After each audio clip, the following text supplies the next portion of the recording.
Very good morning, everyone. I'm your host, Khushbu Kapoor, and it's my privilege to welcome you all here on the second day of the conference.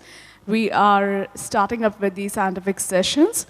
The first session that we're going to have is on contemporary issues in hepatology, and our chairpersons for this session are Dr. B. Ramesh Kumar, Dr. Devanand Mohapatra, and Dr. Piyush Manoria.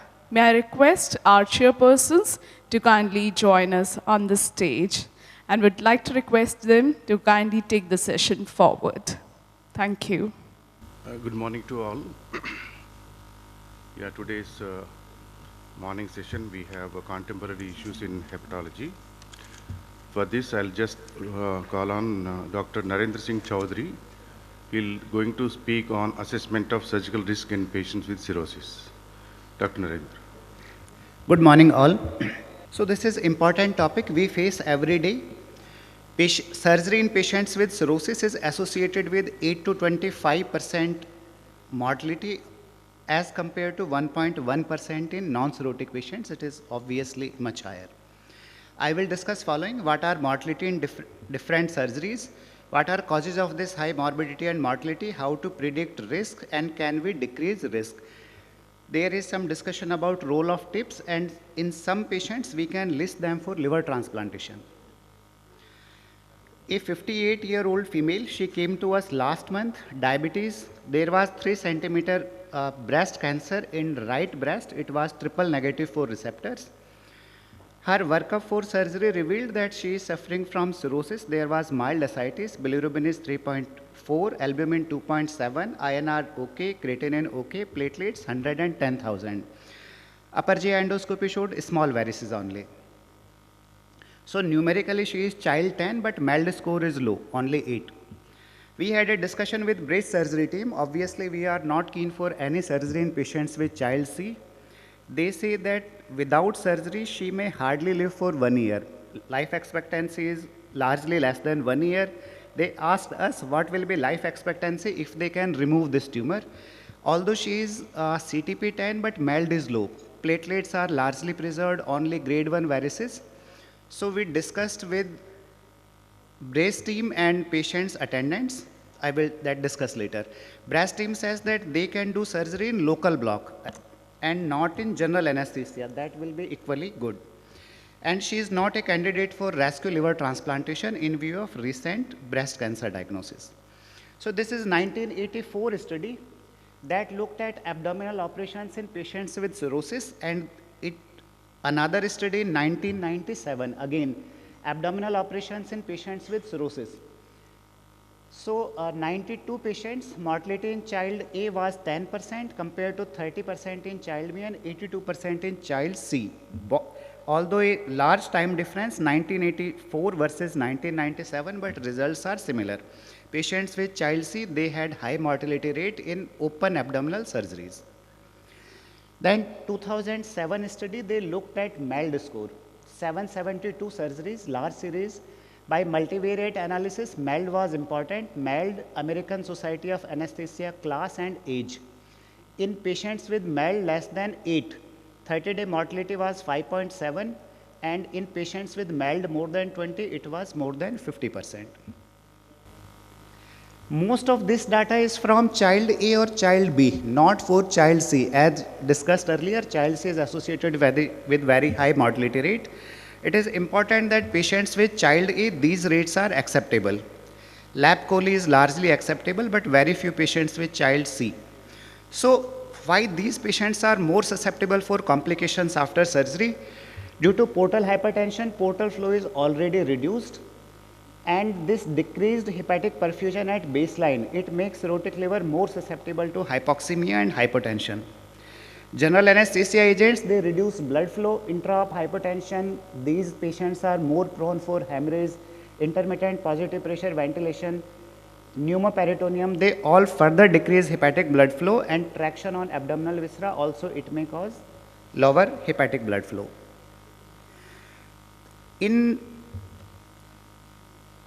As compared to normal patients, there are some additional issues in patients with cirrhosis like hypoxia due to pulmonary issues, portopulmonary hypertension, there is poor wound healing, And volume of distribution of drugs, decrease albumin binding. So several issues in these patients that make them more prone for morbidity and mortality. How to classify risk of cirrhosis? So child and mild, I already discussed. We know that child and mild are complementary rather than contradictory. Then type of surgery, ENT procedures, eye, dental, dilatation and curettage, and genitourinary, these are mild risk. Head and neck surgeries, intracranial surgeries, disc, artery, rectal, hernia, breast, bladder, these are moderate risk. High risk, a simple rule is when abdominal cavity or chest cavity is opened, then it becomes high risk. And then ASA status. Then other risk factors are also there like portal hypertension, sarcopenia, malnutrition, refractory ascites, pulmonary, and cardiac and open abdominal. So currently there is no risk stratification score that includes all of these. But an inclusive score that includes most of these risk factors will be better. Then there is some data on non-cirrhotic portal hypertension. 44 patients, 9% died within 6 months, 20% had severe complications. Clinically significant portal hypertension in cirrhosis. So a HVPG less than 10 largely rule out clinical significant portal hypertension. If there is absence of collaterals or absence of esophageal varices, platelet count more than 1 lakh, fibroscan values less than 23, these things clinically largely rule out clinically significant portal hypertension. So even if a patient is child A, hepatic functions are preserved, but portal hypertension is there, still it is a risk factor. Then type of surgeries, chest cavity or abdominal cavity, if it is open, then it becomes high risk. Reliance on only routine liver function test, it is misleading. So it cannot replace thorough history taking and physical examination. Some of the examples are very low creatinine is malnourished, but still these patients are at higher risk. Patients with refractory ascites and hyponatremia, these are not covered by our simple scores, but these are important.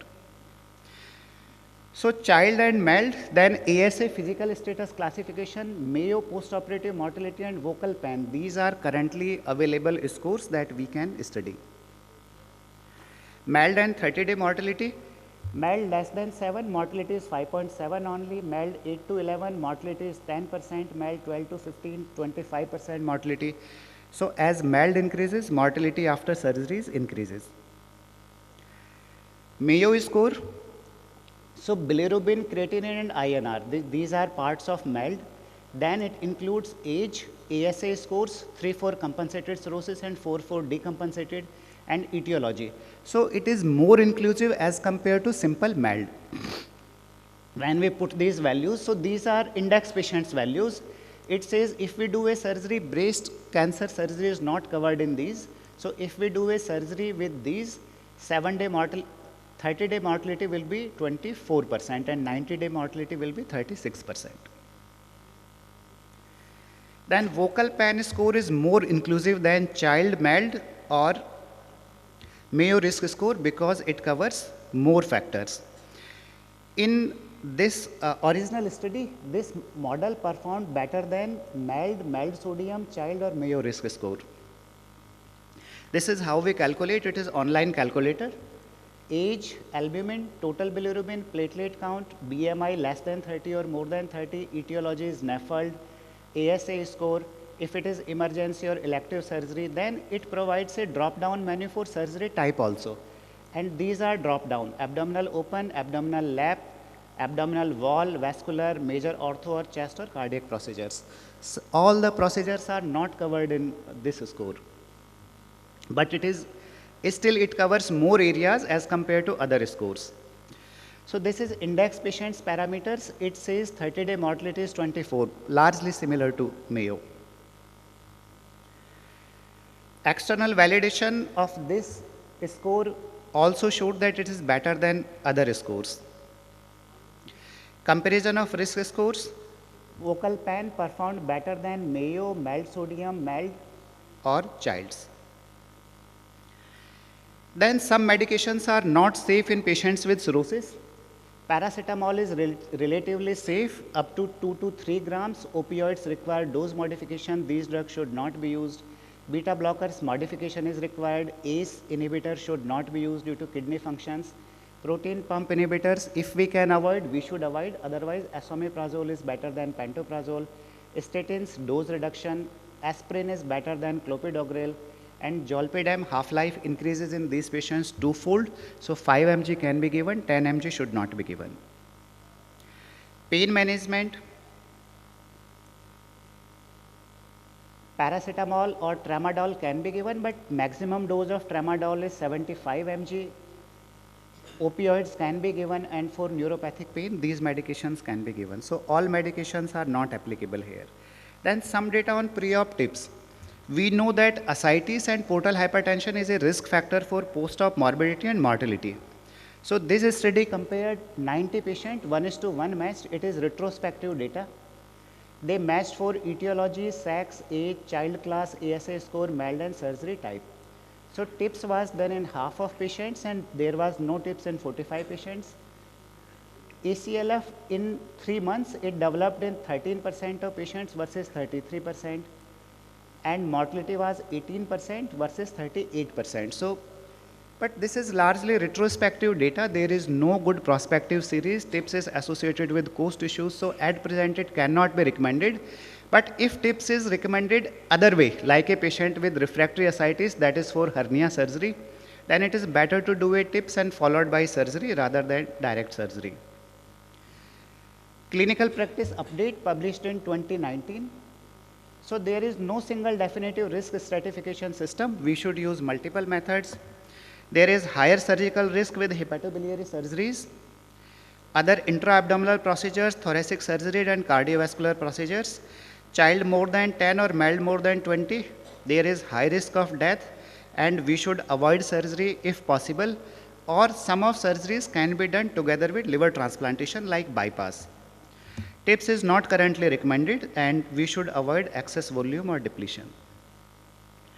So checklist in these patients, child score, mild, Mayo, vocal pen, ASA status, plus we look for portal hypertension, routine tests, coagulopathy, what is type of surgery, is it urgent or it is elective, what are other comorbidities, past history of decompensation, and we should look for sarcopenia and malnutrition also, but at present no score covers sarcopenia and malnutrition. Some of surgeries can be done with liver transplantation like bypass. We have done 6 patients, 5 did well. Gynae procedures can be done, and in patients where bariatric surgery is needed, sleeve gastrectomy, there is little data, but it can be done. In our Medanta experience, we did 5 patients, no mortality in these 5 patients. Rescue liver transplantation, if a patient with decompensated cirrhosis is going for a surgery that can result in decompensation and mortality, we should list that patient for liver transplantation. And some of the patient in AZA clinical practice update, it is recommended that if 3-month mortality is more than 15%, as reflected by surgical risk scores, or mild is 15, then we should list these patients for liver transplantation before surgery. So index case, child was 10, but mild was 8. Platelets largely preserved, mild ascites only, grade 1 varices only. So although risk is 24% at 1 month by both Mayo risk score and vocal pain, but it doesn't cover breast local resection. Probably it is mild risk of surgery.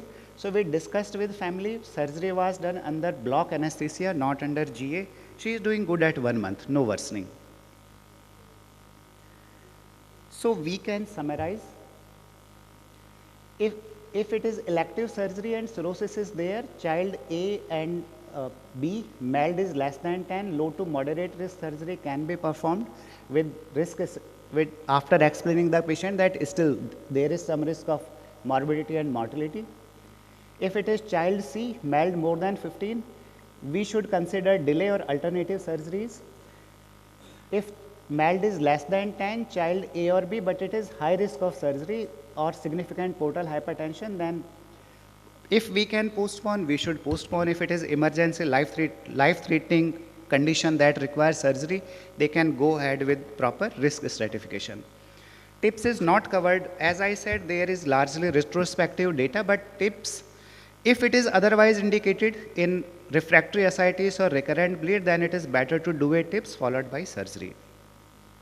Thank you. Yeah. Thank you, Narendra, for excellent presentation on time. Thank you, sir. Any questions from the floor? So if the patient has ascites, is abdominal surgery is possible? After the occurrence of ascites, he is in mild to moderate ascites. So is it possible to do any abdominal surgery? So sometimes these patients present with strangulated hernias, then we are bound to do surgeries. So this index patient, she had ascites to begin with, although it is not abdominal surgery. So we use albumin, diuretics, we controlled ascites, so she had good outcome. So at 1 month her tests are preserved. So if we are forced to do surgery, it is life-saving surgery, then we need to do. What's your experience in hernia with ascites and decompensated cirrhosis with strangulated hernia? It's a very difficult situation. It is difficult situation. What is your personal experience? Yeah. So generally surgeons keep a small indwelling catheter for few days. We use albumin quite frequent now, so most of the time we are able to manage. But sometimes hernia patients, even if done under local anesthesia, they die. This is very difficult situation. Yeah. Thank you. It is better to avoid GA, definitely. Yeah. That mic is not working. No, it is not for portal hypertension. So this is general state that some of these patients will tolerate beta blockers poorly. It is for cirrhosis statement, not for this. Yeah, patient. exactly. For cirrhosis, we are using beta blocker quite up to high doses frequently. So my why we purpose need of dose adding beta modification? blocker is we use it judiciously. You monitor map, you look for pulse rate. So this is purpose of saying there. Okay. And in patients with AKI or refractory ascites, if there is no good indication for beta blocker, I would prefer to avoid. Why does some PPIs are contraindicated, you said? Why does some PPIs are contraindicated? It is not contraindicated, but PPIs are associated with more SBP, more hepatic encephalopathy, more non-SBP infections also. So if we can avoid, it is better to avoid.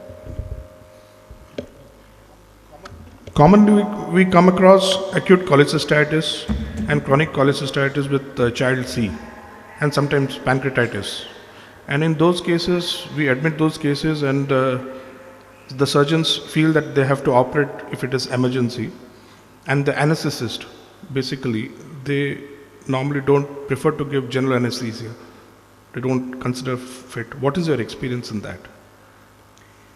In child C, very less. So most of studies with child A and B, it is less than 5% mortality. Child C, very, very less experience in child C. So simple rule, if it is life-threatening, then we are going to do any surgery with proper risk stratification. If it is not life-threatening, we can avoid, then better to avoid in child C. So our surgeons are not keen to take child C patients. Liver transplant team also and GI team also, they are not keen to take child C patients for surgery. Thank you, sir. For the next talk, I would like to invite Professor Paolo Angeli. He is the head of Unit of Internal Medicine and Hepatology at University of Padova, Italy, and sir is also the secretary of International Club of Ascites. Welcome, sir. Mr. Chairman, dear colleagues, let me thank again the organizer for this kind invitation. In my second talk, I will face this theme, modulation of microbiota in patients with liver disease. And let me start saying that the aims of the modulation of microbiota in patients with liver disease are quite ambitious. To prevent progression of liver disease or even to prevent liver disease, to prevent bacterial infection in patients with cirrhosis, and to prevent decompensation in patients with cirrhosis. As far as the first aim, we have only few data that are very well summarized by this meta-analysis, showing that symbiotics and probiotics may reduce liver stiffness in patients with non-alcoholic fatty liver disease. But we need more solid data on this. So let me focus on the other aims. What about diet habits? We have only few data showing that Turkish diet that is rich in vegetables, cereals, milk product, tea, coffee, is able to increase the diversity of the gut microbiota, and through this effect is capable to reduce readmission to the hospital for complication of liver disease in patients with cirrhosis. What about probiotics? Again, very few data, only one controlled clinical trial, showing that one probiotic, VSL3, is capable to reduce the readmission to the hospital in patients who recover from hepatic encephalopathy. So again, we need much more solid data. And this is true also for fecal microbiota transplantation, FMT. We have only one small controlled clinical trial that was performed in 20 patients with cirrhosis who recovered from hepatic encephalopathy and suffered from recurrent hepatic encephalopathy. And you can see that FMT was able to improve the cognitive status in this patient. But we have no data on FMT in patients with decompensated cirrhosis. I know that several controlled clinical trials are ongoing, but up to now, we can only state that this promising approach is safe in patients with cirrhosis. So I will focus mainly on the antibiotic manipulation of the gut microbiota in cirrhotic patients in order to prevent bacterial infection. But you know, to prevent bacterial infection is also to prevent decompensation in this patient, because bacterial infections are often the precipitating event of decompensation, even of the most severe form of decompensation, that is acute on chronic liver failure. Acute or chronic liver failure, according to the Hazel-Cliff diagnostic criteria, is precipitated in 50% of the cases by a bacterial infection. And the other face of the coin is that in Asia, in particular in Indian area, 60% of cirrhotic patients admitted to the hospital for a bacterial infection or who develop bacterial infection during the hospitalization then develop acute on chronic liver failure. And if a patient develops ACLF without a bacterial infection, then he will develop bacterial infection as a complication of ACLF in 60% of the cases during the first 2 weeks, with a global devastating effect on survival. So, which are nowadays the well-recognized indication for antibiotic prophylaxis in patients with cirrhosis? The first is variceal bleeding, and the prophylaxis should be done with ceftriaxone 1 gram per day or with norfloxacin 400 milligrams twice a day. And through this prophylaxis, it is possible to reduce the rate of infection of about 30% and the rate of mortality of about 10%. But please be aware that 20% of patients with variceal bleeding will develop bacterial infection in spite of antibiotic prophylaxis. And the risk factors are severe liver disease, airway manipulation, including nasogastric tube, and severe hepatic encephalopathy. The other recognized indication for antibiotic prophylaxis in cirrhotic patients are prophylaxis of the first episode of SBP, secondary prophylaxis of SBP with 400 milligrams of norfloxacin per day, and in the secondary prophylaxis, it has been shown that it is possible also to increase survival.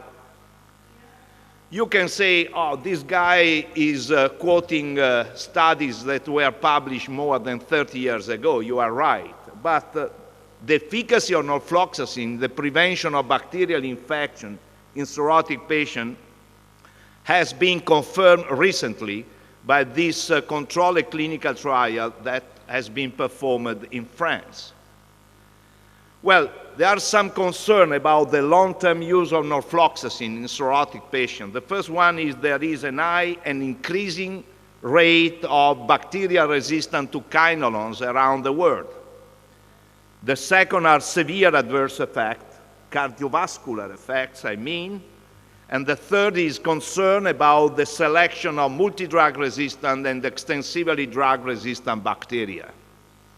So rifaximin has been claimed as an alternative to norfloxacin on the basis of some potential advantage.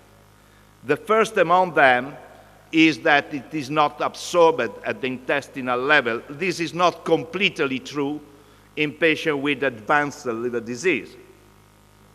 The second potential advantage is the broader spectrum of rifaximin as compared to norfloxacin. This is true because rifaximin is more active mainly of gram-positive bacteria as compared to norfloxacin. But please be aware that norfloxacin has some activity on enterococci, and its activity depends on the concentration of the drug that is quite low in the plasma, but very high in the intestinal lumen. Another potential advantage is a most favorable impact on the gut microbiome. So let me say that the gut microbiota in cirrhotic patients is characterized by a reduction in bacteroides, by an increase in proteobacteria and fusobacteria. Well, norfloxacin is capable to reduce bacteroides, and this is not so good. And this is not the case of rifaximin. Rifaximin will not reduce bacteroides in patients with cirrhosis. In addition, rifaximin is capable to contrast some specific bacteria species, I mean Veillonella, Olsonella, Filibacter, that are capable to produce enzymes which have a mucin degrading activity and so can impair the integrity of the intestinal barrier, favoring bacterial translocation. In spite of this, it has been shown that rifaximin is less effective than norfloxacin in preventing translocation of bacterial products. Norfloxacin is much more effective even in prevention of translocation of viable bacteria. Nevertheless, rifaximin is capable, as norfloxacin, to reduce systemic inflammation. In addition, there is another metabolic aspect that should be highlighted. Rifaximin is capable to reduce the production of ammonia in the intestinal lumen. This is why it has been used with lactulose in the treatment of hepatic encephalopathy and in the prevention of recurrent encephalopathy. So if we could use rifaximin in the prevention of bacterial infection, we can hit two birds with one stone. So let me go on with another potential advantage. Rifaximin has been claimed not to select multi-drug resistant or extensively drug-resistant bacteria, but the evidence on this point is not solid. It has been observed that non-absorbable antibiotics are not a risk factor for the development of infection sustained by resistant bacteria in cirrhotic patients, while systemic antibiotics are a risk factor for the development of this type of infection. But let me say that the evidence that norfloxacin may select multi-drug resistant or extensively drug resistant is very weak, because it has not been proved in the recent French study I mentioned before, and it has not been proved in the global study where we observed that the risk factor for the development of infection sustained by multi-drug resistant bacteria is not prophylaxis with norfloxacin. is systemic antibiotic treatment of infection in the previous 3 months, invasive procedure in the previous month, and the severity of liver disease.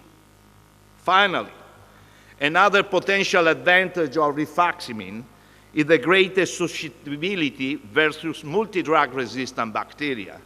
This is true for methicillin-resistant Staphylococcus aureus. This is true for Pseudomonas aeruginosa, and this is true also for Acinetobacter baumannii.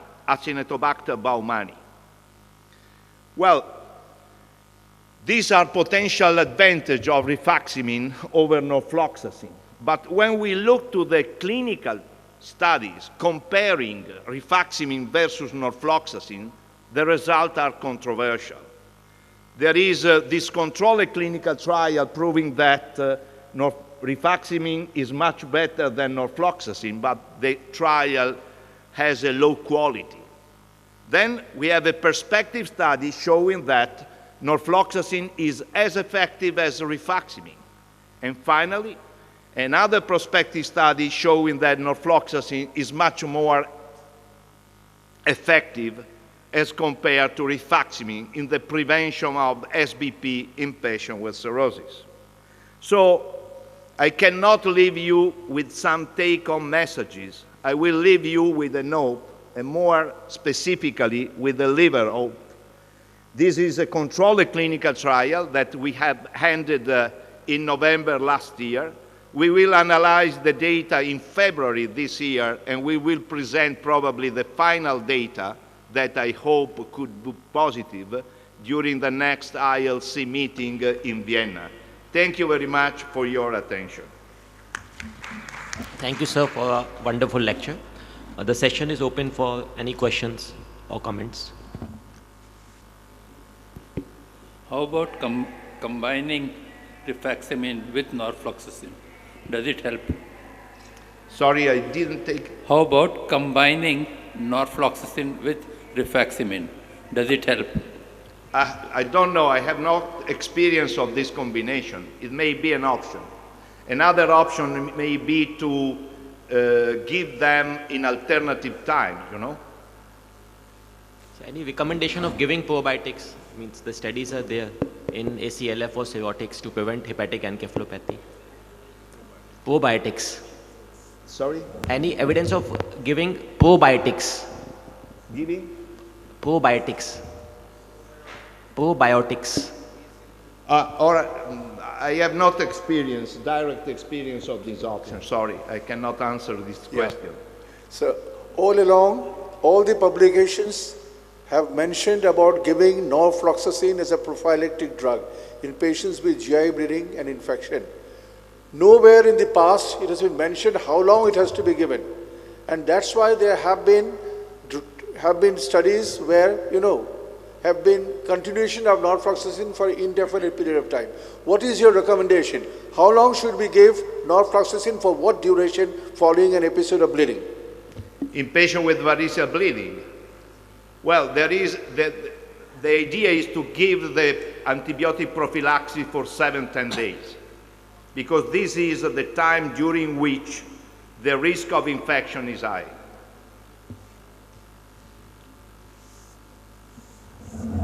Thank you, sir, for a wonderful lecture.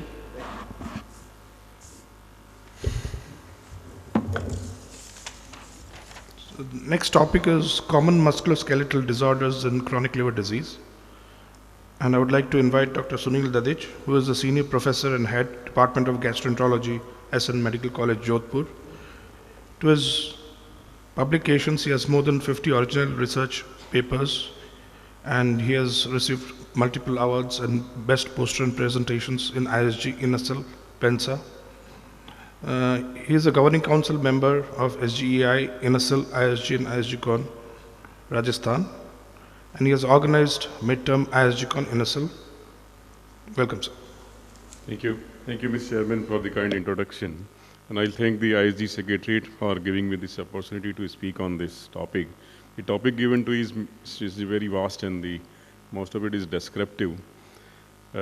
Cirrhosis-related musculoskeletal disorders can be muscle related, which includes sarcopenia or the rectus hematoma.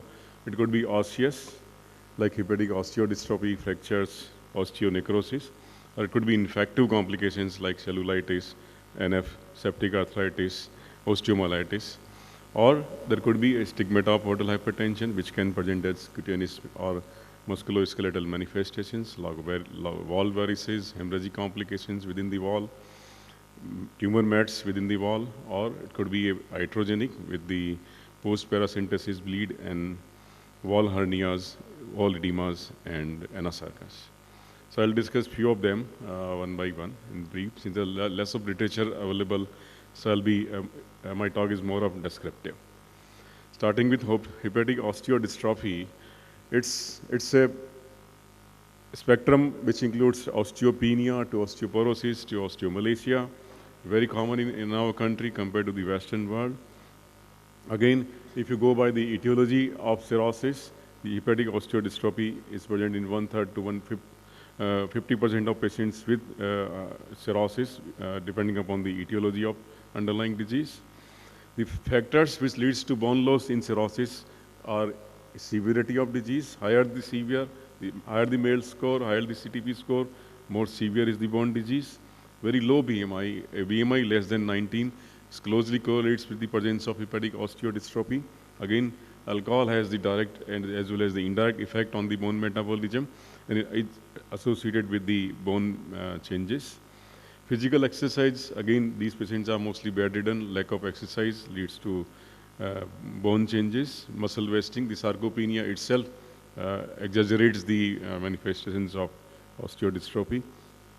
Growth hormone deficiency, whether it is a resistance or a decreased IGF-1, again favors the presence of abnormal bone metabolism and the bone changes.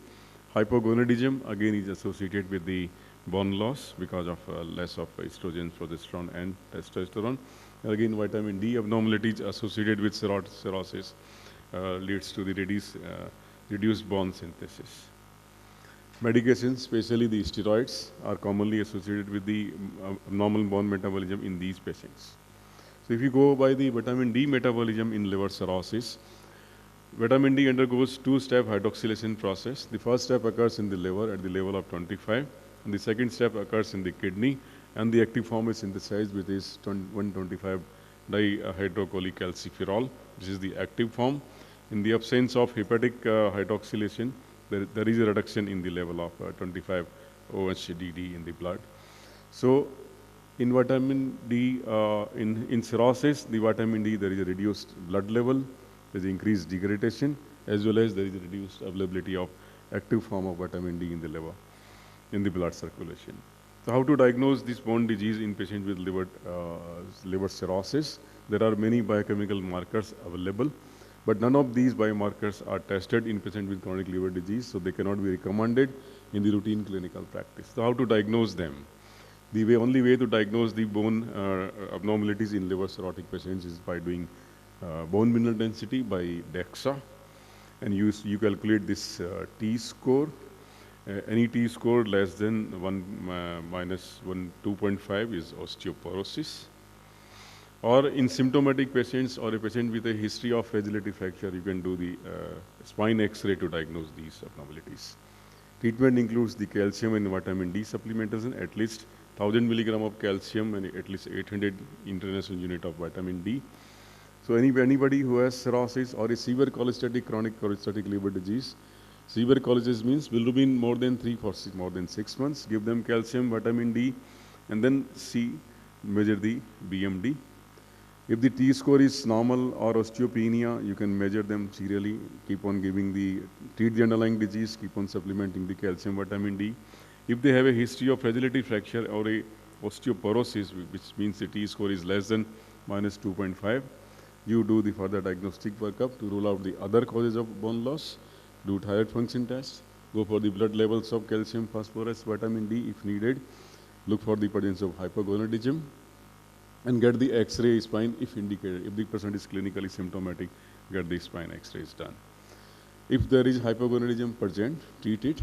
In premenopausal females, you should use the combination of estrogen and progesterone. In postmenopausal, you can use only the estrogen therapy. And in males, if the testosterone levels are low, and supplement them. If people who are not able to tolerate hormonal therapy or those who are eugonadal, then you can use the bisphosphonates, any of them. If there is a progression of disease despite giving bisphosphonates, then there is indication for calcitriol and the calcitonin in these group of patients. These are the pros and cons of each therapies available in our practice. Although bisphosphonates are very effective, but they have got a very good level of GI intolerance. Apart from supplementing calcium, vitamin D, and specific therapy, don't forget for the lifestyle changes. Should stop alcohol. They should do exercise. Antioxidants, zinc, iron, magnesium, copper, proteins, phosphorus are again equally effective other than the calcium, vitamin D, and exercise. Going to the sarcopenia, prevalence of sarcopenia, which is secondary in liver cirrhosis, is quite high. It is around 50% in most of the studies. There are multiple factors which are responsible for sarcopenia and cirrhosis, which ranges from inadequate dietary intake because of nausea, anorexia, or dietary restrictions, or patients who are taking alcohol, from malabsorption because of portosystemic shunting, intraluminal bile acid deficiencies, or associated chronic pancreatitis or SIBO, or abnormal metabolism, because cirrhosis is a state of accelerated starvation where the glycogen stores are depleted and there is increase of gluconeogenesis. So the metabolic abnormalities in cirrhosis, because it's a state of accelerated starvation, hyperdynamic circulation, glycogen stores are depleted, increased gluconeogenesis, which comes from fat and as well as protein, the only source of protein being the muscle. So there is a loss of muscle. Then again, it is very important to differentiate between the obesity and the sarcopenic obesity. If both fat and muscles are high, it is obese, but mostly cirrhotic patients are having sarcopenic obesity. That means the muscles are low where the fat mass is high. It is very important to recognize in these patients the presence of sarcopenic obesity. Again, most important factor to recognize is the quality of muscles. The presence of myostatosis again gives a adverse effect on these muscles. So what is the difference between the sarcopenia, frailty, and the malnutrition? By definition, sarcopenia is a progressive and generalized loss of muscle mass, strength, and the function. For all practical purposes, sarcopenia, we take the loss of muscle mass. Frailty is a distinct syndrome where there is an increased vulnerability to health stressors. And it could be a global frailty or a disease-specific frailty. In liver cirrhosis, there are many hepatic-specific factors which make them person frail because of the associated encephalopathy and the physical inactivity. Both frailty and sarcopenia are because of multiple factors in patients with liver disease. It could be because of comorbidities, their aging process, poor nutrition, muscle wasting, inactivity due to loss of physical activity, recurrent hospitalization, and there are hypogonadism factors, and ascites and other complications of liver disease. All these factors aggravate or leads to frailty and sarcopenia. If you go by the metabolic basis of sarcopenia in liver cirrhosis, as we have discussed, as dietary intake, the glycogen stores reduced, high ammonia, physical activity, bacterial translocation leading to inflammatory state, and these are the ways to correct them. You improve nutrition, you decrease the period of fasting, allow them to eat more frequently, anti-ammonia therapies, treat infections, and ask them to do exercises. Similarly, the metabolic basis of frailty is basically a neuronal decrease, impairs neurotransmission function along with inflammation. Sarcopenia also contribute, and accordingly we can also treat it by either supplementing the hormone replacement, treating inflammation, or preventing encephalopathy or other intoxicating. So there is a complex interplay between cirrhosis-related dysfunction, malnutrition-related dysfunction, physical activity, and the environmental factors that leads to the phenotype of frailty or sarcopenia. This most of the time coexist or interchangeable, and the presence of these leads to abnormal quality of life and the adverse events in the patients who are having liver disease, increase the risk of decompensation and others. So, sterility sarcopenia leads to increased risk of decompensation in patients with ascites in the form of, in patient with liver cirrhosis in the form of ascites or encephalopathy that further worsen these symptoms. And if you transplant them, again, they will have poor outcome.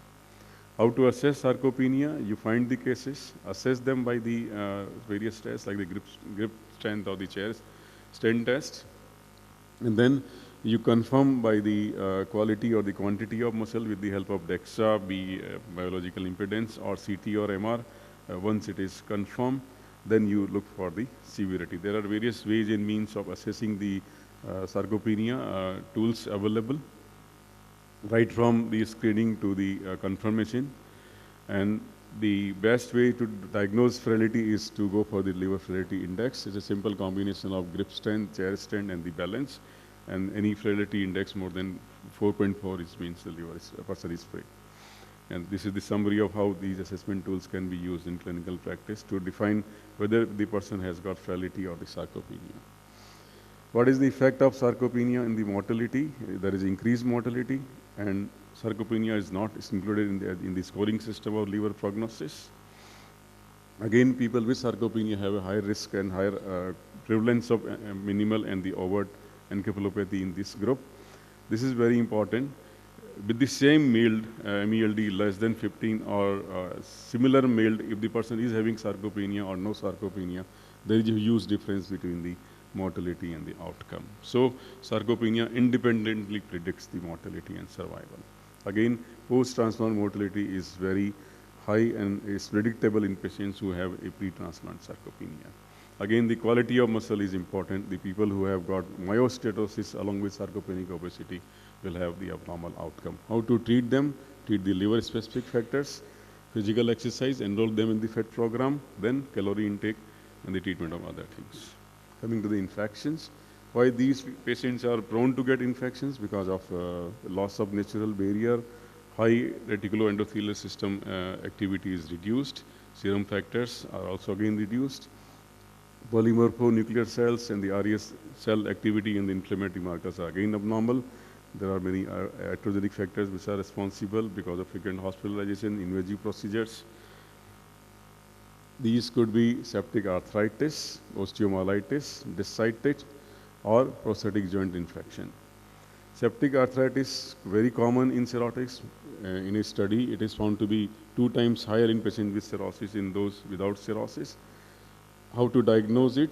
Whenever you find a pain swelling over the affected joints and the limitation of range of movement, go for imaging. The confirmation of diagnosis by the aspiration of synovial fluid, which shows increased PMN cells or a positive culture. Radiologically, this is how it is seen. Again, discitis can be diagnosed in a person who has got a persistent back pain. Do MRI to look for the vertebra as well as the paravertebral abscesses. Again, you can diagnose these paravertebral abscesses and the loss of inflammation around the disc area in these patients. Osteomyelitis again common, and it has got a very poor prognosis or poor outcome when a person has got associated liver cirrhosis. Osteomyelitis with gangrene, patient who received early bracing should be aware of. Skeletal tuberculosis is not again uncommon in patients with liver cirrhosis. Cellulitis is very common in patients with cirrhosis, and the lower limb edema predisposes the site as the lower limb for cellulitis. Again, the patient with cellulitis, with or without liver cirrhosis, is quite high prevalence. Necrotizing fasciitis is again very common in these patients, and it independently predicts the outcome. Osteonecrosis, again very common, and it's very common and commonly associated with the poor outcome. The mechanism are many because of coagulopathy, immune dysfunction, inflammation, and the hyperdynamic circulation, which facilitates the diffusion of pro-inflammatory cytokines and the endotoxins.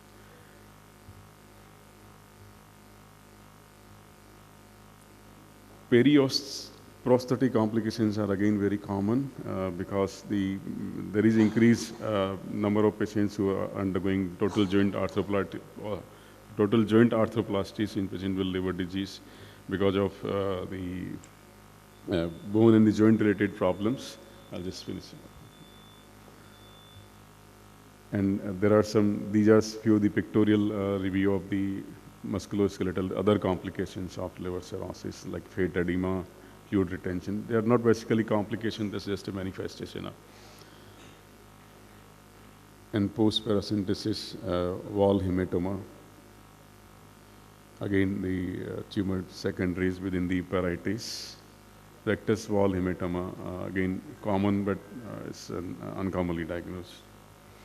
Kapad-Merduschi again. So, cirrhosis-related musculoskeletal disorders constitute a major cause of hospitalization in these patients, while preventing these complications are challenging, but the timely detection in early part of their occurrence can help in treating and preventing the further mortality and morbidity in this population. Thank you very much. Thank you for an excellent presentation. And the house is open for any questions. Sir, cirrhotics are they are very difficult to treat and to give enteral nutrition to them. So is there any role of parenteral nutrition in to give in cirrhosis? Because parenteral nutrition can be used for a very brief period of time. Then if you want to give parenteral, then how long? You have to decide the end point. So whatever wage in means, you should go for the enteral nutrition. So. Yeah. My question is on diagnosis of sarcopenia. We know that index like L3-pSOAS and all are used. Yes. But is there any study that shows that nutritional intervention or any other action, like even given hormones and all, reverses or again restores the normal value of the L3-pSOAS or any other index that you're taking in terms of skeletal muscle, assessment? Like anything that shows a study which shows an improvement? Yes. Improvement study I'm not aware of. I don't think it's available. But there are studies available where if you have sarcopenia, you will have adverse outcome. No, my point is we can assess improvement in frailty index performance statuses, but I don't think there's any study which shows actual improvement in skeletal muscle mass as measured by the indices. I didn't come across any study like this. Yes. One of the major musculoskeletal problem would be muscle cramps. Yes, sir. So that is mostly because of diuretic related dyselectrolytemia, and you can use baclofen to treat them, or if there are hypoalbuminic, give them albumin or titrate the dose of diuretics. How effective are they? The baclofen? Baclofen, how long you give? In my practice, I prefer to reduce or modify the dose of diuretics first, and then give albumin second, and then go for baclofen if it is. It's a manifestation, it's not complex. Yeah, we have excellent clinicians sitting over here. Dr. Anil Arora, Dr. Dilavari, Dr. Jayanti Madam, and Prema Shishkar, Katie Shinai, so they can give their expert opinions. These are all stalwarts and experts in this field of liver diseases. Sunil, isn't it just a reflection of the deteriorating liver function? If you look at the mechanism why sarcopenia develops, ultimately it is a combination of the altered protein metabolism, altered ammonia metabolism.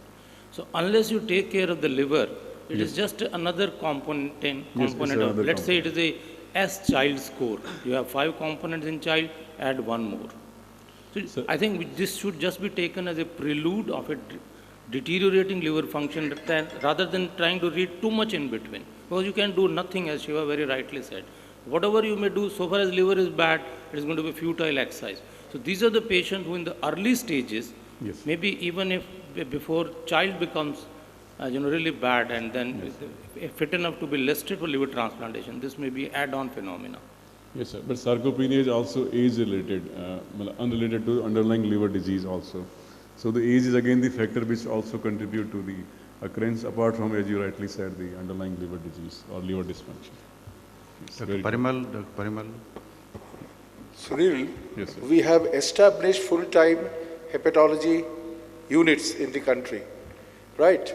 Now, I would like to know from you whether there are any published information as to the type of the diet which should be initiated once the diagnosis of decompensated cirrhosis is made. And, the composition of the diet, the role of branched chain amino acid as a supplementation, anything like that. which, which has been worked out and which has been found to be useful, because it's pretty long time we are dealing with cirrhosis patients, and we have dedicated service centers in the country who are working with only this specialty. Sir, the recommendation is to go for around 35 kilocalories, and the protein intake is around 1.5 gram per kg body weight, and they should be given frequent meals, at least 6 meals in a day. So the late evening snacks and the late night snacks are again important component in these group of patients with cirrhosis. So 6 meals in a day with good calorie and high protein is the recommendation to be given in these group of patients. For cramps, taurine seems to be fairly beneficial, and taurine is beneficial for muscle cramps, and we use it quite routinely. Taurine. Either you have to get it from Amazon as a single product, or you get it in this product called as Nephrosafe, where there is acetylcysteine and taurine, so that you can use as a substitute. And a small comment about use of alendronate in varices, one has to be a little careful. Dr. Chawla. May I comment on Dr. Carr's comments on BCCA supplementation? Yes. There have been 5 studies and a meta-analysis of the utility of branched-chain amino acid in replenishment of the bone metabolism. 3 of them have found it to be useful, 2 have found it not to be useful. So current ESG recommendations are, EASL recommendations are that you may need to supplement it. 20% of all proteins should be BCCA. But if you look at the pathophysiology, the problem starts at the level of altered permeability in the intestines, the bypass of the proteins from the portal into the systemic circulation, altered function of the liver which cannot metabolize different amino acids. Nothing can be corrected. So ultimately again you boil down to correction of the liver and trying to take care of a ailing liver rather than trying to do unsarcopenia which cannot be undone. Yes, very true, sir. Very true.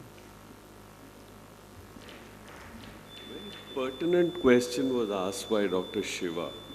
There are no studies which show whether the sarcopenia improves or not, or the frailty improves. I think we need to do studies on these. Unfortunately, none are available. But just talking about as an extension about muscle cramps, apart from taurine, you can give L-carnitine, which is helpful, pregabalin to these patients, and the literature says that baclofen also does help in these patients, and sometimes albumin infusions. But this is all because of dyselectrolytemia that these patients have muscle cramps. Yes. Yeah. Regarding this question of whether nutritional therapy improves sarcopenia or not, I refer to our present study which was done, a double-blind randomized controlled trial, role of nutritional therapy in prevention of recurrence of encephalopathy. In this, we did skeletal muscle index before and after nutrition therapy, and there was significant improvement. And also there was significant reduction in myostatin levels. So say long-term 6 months or 1 year nutritional therapy can improve skeletal muscle index and sarcopenia. Even after transplant also, sarcopenia is not going to reverse. Yes. Does exercise actually help sarcopenia in cirrhotics? It does help in all the ways by improving metabolism, improving bone health, and then it does help in all the ways. I mean, it should be done whenever it is possible. There was a testosterone study you did not mention, no? Yes, I mentioned it. On hypogonadism, if there is a deficiency, you should supplement it. Both in males and females. So thank you so much for the nice presentation. Thank you. Thank you. We come to the end of the session. Thank you. Thank you. Thank you so much for such an insightful session. Thanks to our chairpersons. Moving on to the next one. This session is about hepatitis B virus, and I would like to request our chairpersons to kindly join us on the stage. Dr. B.V. Tantri, Dr. M. Vishwanath, and Dr. S.C. Samal. May I request all 3 of you to please join us on the stage. Thank you. Welcome to this symposium on hepatitis B virus. So this is going to be exciting 1 hour. 3 important topics. We all know that hepatitis B still is a major problem with about 250 million people suffering from chronic hepatitis B. And the difficult part is that only 10% of them are diagnosed. About 100 million people require therapy, antiviral therapy. Only 5 million receive therapy, and still about 1 million deaths per year. It's a major problem. So today we are going to discuss 3 important topics in that. The first one will be on should we treat immune-tolerant phase of chronic hepatitis B, and the speaker would be Dr. Anil Arora. May I invite Dr. Anil Arora. Thank you, sir, and good morning, everybody. I am extremely grateful to ISG Con Jaipur for having given me this opportunity. The topic which has been allotted to me is, should all the patients with immunotolerant hepatitis B be treated? Before we embark on starting therapy in a particular subgroup of the patient with hepatitis B, it is extremely important to understand what does a immunotolerant mean. In fact, to diagnose somebody to be having immune tolerant phase, you need to satisfy the following criteria. E antigen should be positive, DNA should be more than 10 raised to the power 7 international units per ml, ALT should be repeatedly normal, there should be no evidence of immune injury to the liver. But how do we diagnose these patients? If you look at the criteria for which the patients are whimsically and frantically taken out of the so-called international societies, are based on the assessment of the ALT to say whether there is an immune injury or not. But look at the various ALT parameters which are taken into consideration by the international guidelines. ASLD says less than 70 ml, 70 international units per liter should not be treated. A PASL says less than 80 international units per ml shouldn't be treated, and EASL says less than 40. If the international guidelines do not have a consensus of what is the normal, abnormal ALT, how do you expect a hapless clinician sitting in the periphery to decide about the treatment of this so-called immune-tolerant group? Then how do you decide that more than 2 times the upper limit of the normal is a treatment candidacy for hepatitis B? Who has taken this decision? The answer is this was an old paradigm and old thinking.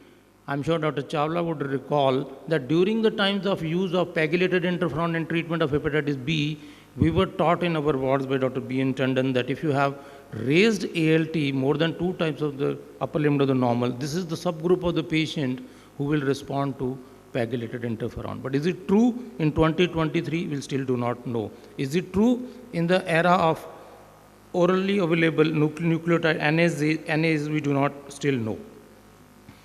This is the subgroup of the patient who were supposed to be immunotolerant, and then based on the assessment of the ALT, which has its own variable definition, and if you look at the data both from India, Dr. Sareen's and Dr. Kumar's group, as well as from the Western world, 26% of the patients who have so-called normal ALT continue to have substantial degree of fibrosis, which is more than F2.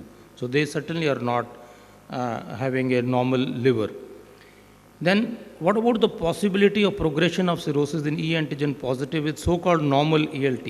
If you look at the development of both cirrhosis at the time of entry and development of hepatocellular carcinoma, as the age advances, the chance of patient having a normal ALT developing a chronic liver disease and HCC proportionately and geometrically increases with passage of time.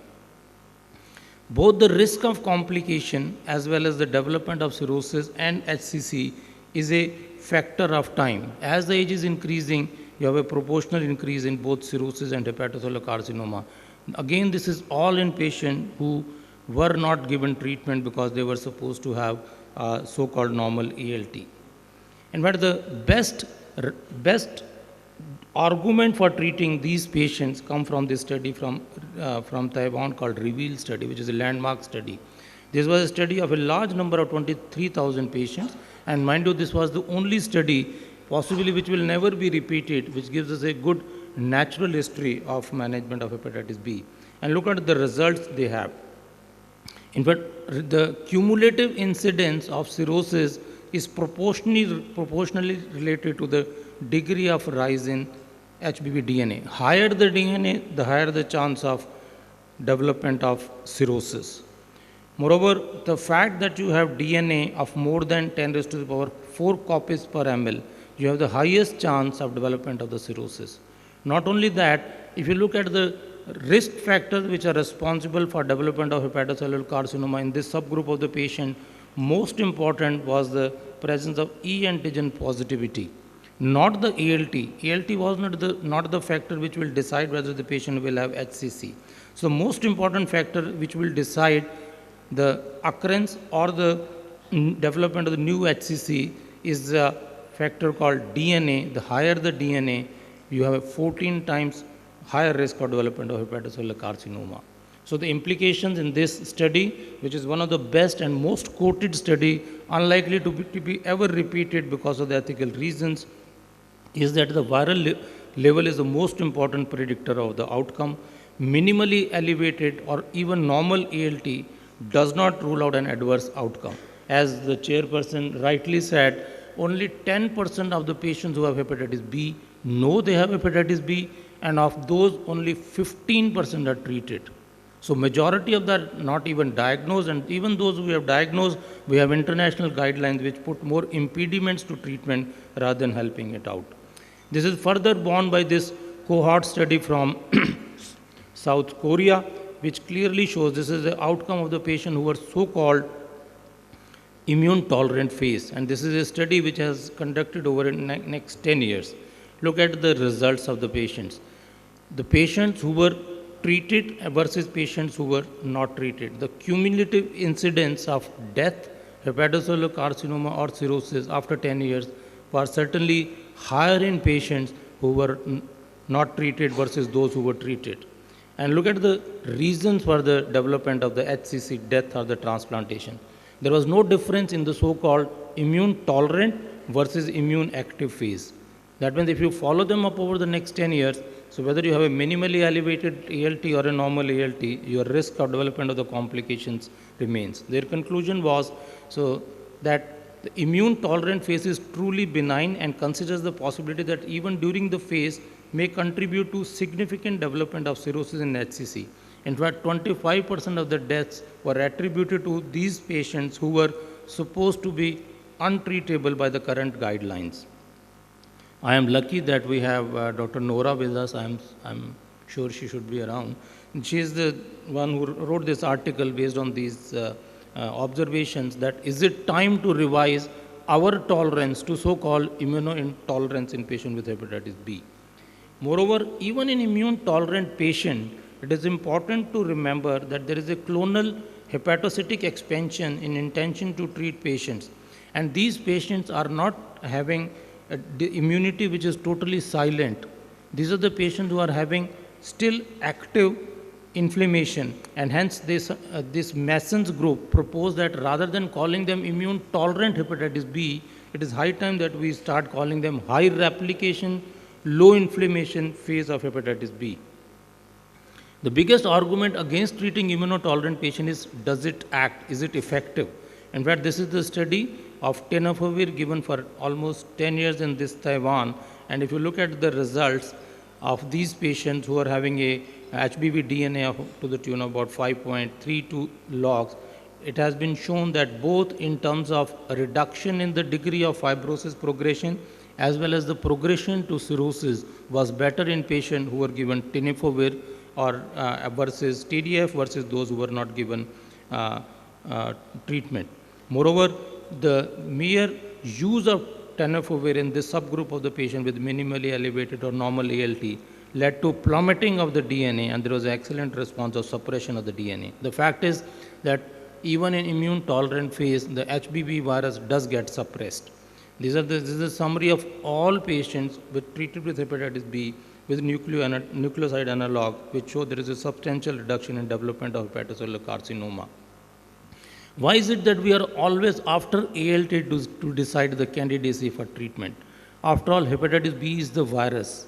Long-term risk of complication is related to the viremia more than to ALT, as has been shown in the REVEAL study. HBeAg seroconversion is useful for assessment of therapy duration, but it does not tell you what is happening inside the liver. If long-term treatment is necessary, so be it. How does it matter? We treat our patient with diabetes for a long period of time. All antihypertensives are given lifelong treatment. So what is the problem? When especially and luckily for our newer generation of nucleotide analogs, there is no resistance, and luckily in India, the cost is dirt cheap. Moreover, if you look at the life cycle of hepatitis B, this is the unique virus which after entering into the hepatocytes has a perfidious tendency of trying to lock itself into the nucleus and fails to get away from the nucleus by getting integrated into it. In fact, it has been shown that as early as 24 hours after the acute infection, the virus is detected to be getting integrated into the human chromosome. So once it gets integrated into the human chromosome, there are two things which can happen. One is because of the repeated inflammation, because of the replication of the virus, you are going to have necrosis, degeneration and regeneration, which is leading to development of fibrotic microenvironment. In addition, because the virus is getting integrated, you are going to have alteration in the genes, and these genes may be preceding or lying just adjacent to the tumor promoter gene, leading to development of hepatocellular carcinoma. So it's not the ALT which decides the bad outcome in hepatitis B. So there is a plethora of factors which may be contributing. With increasing age, you are more likely to be diabetic, you are more likely to have NFLD, you are more likely to have dyslipidemia, you are more likely to be obese. These comorbidities will have added effect on patients who have an underlying chronic hepatitis B. In fact, these things, this is something which the guidelines will never look into when you decide the candidacy of treatment. And look at the REVEAL study again. With increasing age, you are more likely to have problems related to development of hepatocellular carcinoma, depending upon sheer level of HBV DNA, which has nothing to do with ALT. And based on the observations which I have made, if you look at the current guidelines, more and more addendums are attached. ASLD says if within more than 40 years, all immunotolerant should be treated. If F2 is or more fibrosis is seen, all should be treated. APASL says if you are more than 35 years and if you have F2 fibrosis, all should be treated. EASL is certainly more pragmatic. It says all patients immunotolerant more than 30 years, family history of HCC should be treated. But then these are the guidelines which say that if you do not treat, observe them. But tell me how many of our patient will come for regular checkup or observation? Majority of them think, oh, there is nothing wrong, forget about it. In fact, majority of the patient who you see for the first time, unfortunately never had an E antigen assessment, fibroscan or alpha-fetoprotein. First time you see a patient with HCC is an advanced HCC where nothing can be done. So the traditional arguments for not treating hepatitis B immune tolerance, which are not tenable now, include the rates of seroconversion were very low. But doesn't matter, with the natural history of the disease, after 40 years, almost everybody will get seroconvert because of the basal core mutations. Lower rates of viral suppression, that is no more true. You have potent drugs which give you an excellent suppression with TDF and tenofovir. Possibility of resistance, that is outdated. Newer drugs for 10 years have no resistance. At certain long-term safety, there is an excellent data up to 10 years. Other than in elderly or with comorbidities, these newer drugs are absolutely safe. Patients do well in short and intermediate term, but the problem is we do not know what happens in the long term. So arguments favoring treatment of immune-tolerant hepatitis B is, if you give them that antiviral drug, we presume that they will have a good outcome. We also know that high level of viremia can be oncogenic. The more the virus replicates, the more chances that it's going to get integrated. The more is the integration, the more is the chance of mutagenicity. So marked viral suppression, even if not complete, can be achieved in nearly all patients with currently available therapy. Transmission to immune active phase may be unrecognized. You cannot tell the patient, oh, come after 3 months or 6 months and we'll look at immune reactivation. That can be silent and patient may have exacerbation of fibrosis and cirrhosis. Some patients with normal ALT do have fibrosis. There is ample data both from India as well as abroad. And patients who are viremic, mind you, if you do not treat them, they are going to be a risk of transmission to their sibling, to the family, and if you are a health professional, to your own patients. In addition, there are established indications for treatment of hepatitis B, whether you are immune tolerant or not. These include universal prophylaxis before immunosuppression, in the last trimester of pregnancy to prevent MTCT. All extrahepatic manifestation of hepatitis B should be treated. If you have a healthcare worker and if your HBV DNA is more than 1000, you need to be treated. In other clinical settings, to reduce infectivity, you need given treatment. To conclude, ladies and gentlemen, rigid adherence to arbitrary ALT cutoffs should not be key to treatment decision making in patient with HBV. Patient with normal ALT should be offered treatment after discussion of advantages and disadvantages. Age more than 30 years, cirrhosis of the liver, family history of HCC, comorbid illnesses, extrahepatic manifestation are something which can never be argued about. Patient with mildly elevated ALT should be treated. So at the end, I'll conclude that we have to move on from old management of treat only patients who fulfill specific indications. Now we should treat all patients unless there is an indication not to treat them. Let's make our thinking different. Thank you. Thank you, Dr. Anil. I think we'll take the questions at the end of 3 talks.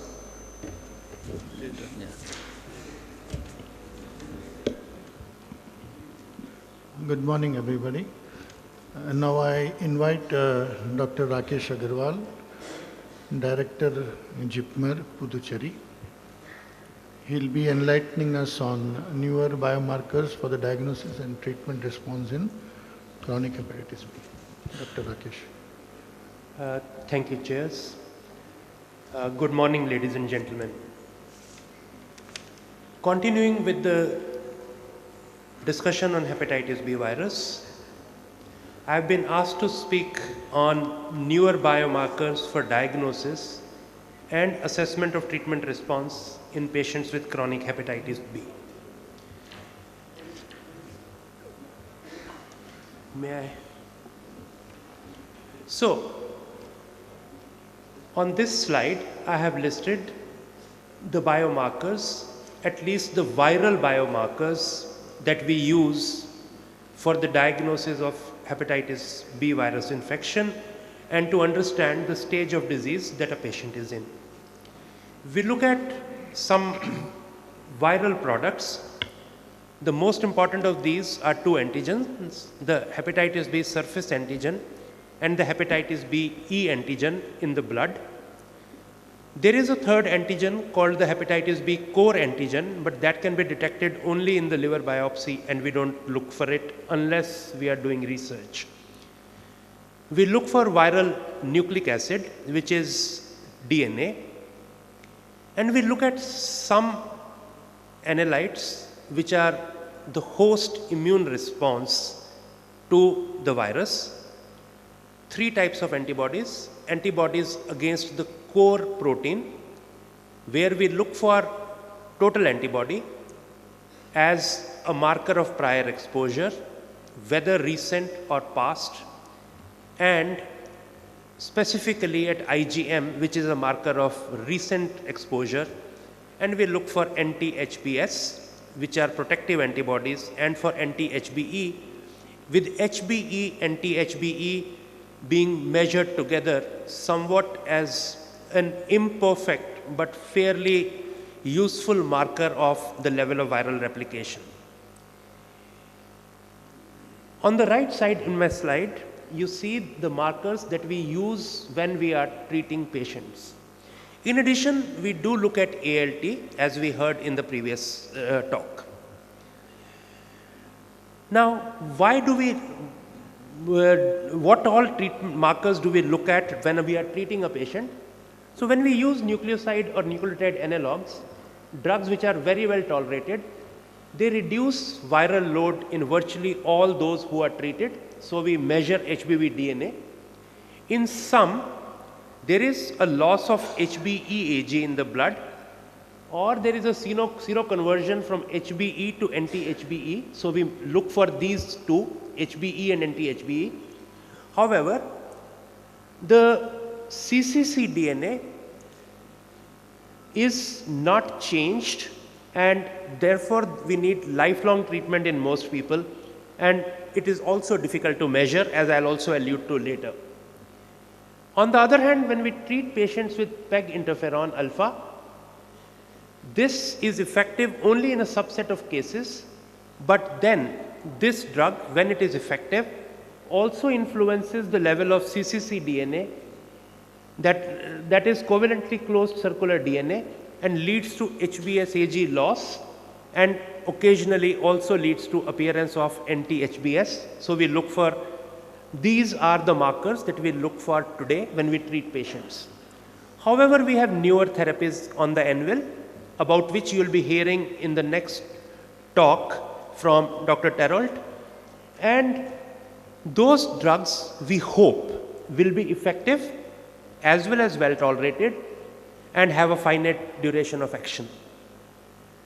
We expect those drugs to reduce viral replication and gene expression, and some of those will act at certain steps. So some markers will be reduced, those that are after the step that we are acting on, but may not change the markers that lie upstream of the block that we are inducing. And also we think that these treatments will be more effective in eliminating cccDNA as well as integrated HBV DNA.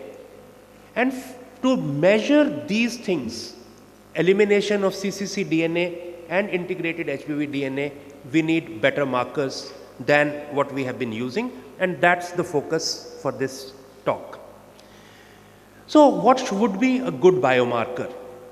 A good biomarker should firstly be valid, which means it should accurately reflect the amount of intrahepatic cccDNA pool and transcriptional activity going on in the liver. Second, it should be able to detect and measure the amount of HBV DNA that is integrated into the host genome. If possible, it should characterize the disease stage of chronic hepatitis B. It should be able to predict the clinical outcomes, which means the risk of complications including hepatocellular carcinoma. If possible, monitor the immune status of a person against HBV and monitor response to therapy, especially that if the biomarker shows that there is a change, then the response should be durable. There should be no reappearance of the virus, that is, there should be functional cure. To be useful, it should occur early. It should be highly sensitive and specific. It should be genotype agnostic. It should work for all HBV genotypes. It should be reproducible, ideally non-invasive, and finally, especially for us in this part of the world, accessible, rapid, simple, inexpensive, not requiring very complex equipment or trained manpower. So let's see what do we have on the anvil. We can do liver biopsy and directly measure the amount of cccDNA or HBV RNA in the liver biopsy. But then liver biopsy is invasive with its complications, and we are going to pick up a minuscule part of the liver, and we know that the HBV replication in different parts of the liver shows heterogeneity. So it's not going to work. So I'm not going to focus on this. We can look at markers related to the virus in the blood, and that's what's going to be the focus of my talk. These are primarily three, or at least I have chosen to talk about three: HBV RNA, hepatitis B core-related antigen, and isoforms of hepatitis B surface antigen. And the idea is that these should be able to reflect viral replication, the degree of viral replication. Yes, there are other markers. We can measure cytokines, we can measure chemokines, we can measure host immune response, particularly the cellular immune responses, and we can measure tumor markers. Those look at only one aspect of disease, and I'm not going to talk about them because the time doesn't permit us to do that. So if I'm going to talk about these virus-related markers, I need to talk to you about hepatitis B virus biology, even though it might be somewhat boring, but please bear with me. If we look at the serum of a person with hepatitis B under the electron microscope, we see three types of particles. We see 42 nanometer spherical particles with a central core, the so-called Dehn particles. They contain in the middle the viral DNA and reverse transcriptase, or we can say HBV polymerase. Then there is a capsid, and then there is an envelope. These are complete viral particles. These are infectious. They can enter a hepatocyte and cause infection. On the other hand, there are filamentous structures and smaller spherical particles, 22 nanometer in diameter. And if you look at these, they don't have the viral genetic material. These are empty capsids, which are not capable of causing infection. And these two type of empty particles far outnumber the DANE particles. So the HBsAg that you have in the blood is more than 90% is non-infectious, only a small part of it is infectious. And in many people where HBsAg is positive, HBV DNA is negative, actually only these two type of particles are present, the ones shown here, and the DANE particles are nearly missing. So HBsAg amount does not reflect the level of viral replication occurring. And as I'll come to later, hepatitis B surface antigen can be produced not only from cccDNA but also from integrated DNA, and therefore amount of HBsAg does not tell us the amount of viral particles present or the level of viral replication. Now if we look at the DANE particle in greater detail, we have inside the viral DNA, sometimes it can even be an RNA, as I'll come to later, and the viral polymerase protein, which causes this to DNA to DNA synthesis. Then there is a capsid which is made out of hepatitis B core protein or HBcAg, and outside that is a lipid bilayer in which there are proteins, the surface proteins, and you can see three different types. The S-glycoprotein, which is the small glycoprotein, medium-sized M, and the large-sized L. These together constitute the HBsAg. The three proteins have identical C-terminal end, but if you add another part which is known as pre-S2, then you get the medium-sized, and when something more is added, the pre-S1, then it becomes the large surface protein. If we look at now the DNA in the center, so the DNA we all know is a double-stranded circular DNA. Most of the viral particles contain a relaxed circular DNA. It is actually not a complete circle. There is one strand, the so-called negative strand, is actually more than full circle, and we have some redundant sequence which is nothing but a copy of what is existing there, and it overhangs. The inner circle, the positive strand, is incomplete. In some virions it may be as short as this, in others it may be much longer, and actually in some of them the inner strand may not even be present, and I'll come to that later. So once the virus enters the cell and the relaxed circular DNA reaches the nucleus, some things happen, and those are the viral polymerase does its action and is finally removed. There is a small sequence here which is called as a RNA primer. This is a part of the RNA, and this is removed. The redundant sequence is removed, and this end gets ligated. This circle is completed by copying this DNA into complementary DNA, and this is also completed, and one ends up with a completely circular, and this is what is known as covalently closed, so it is all formed by a bond, circular DNA.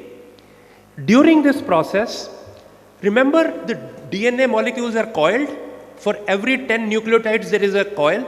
So when this happens, when this DNA is extended, a bit like if you were to twist a rope, there will form some supercoils, and there has to be breaks and synthesis again for the circle to be completed, and that's why the first one is called relaxed, the cccDNA is supercoiled.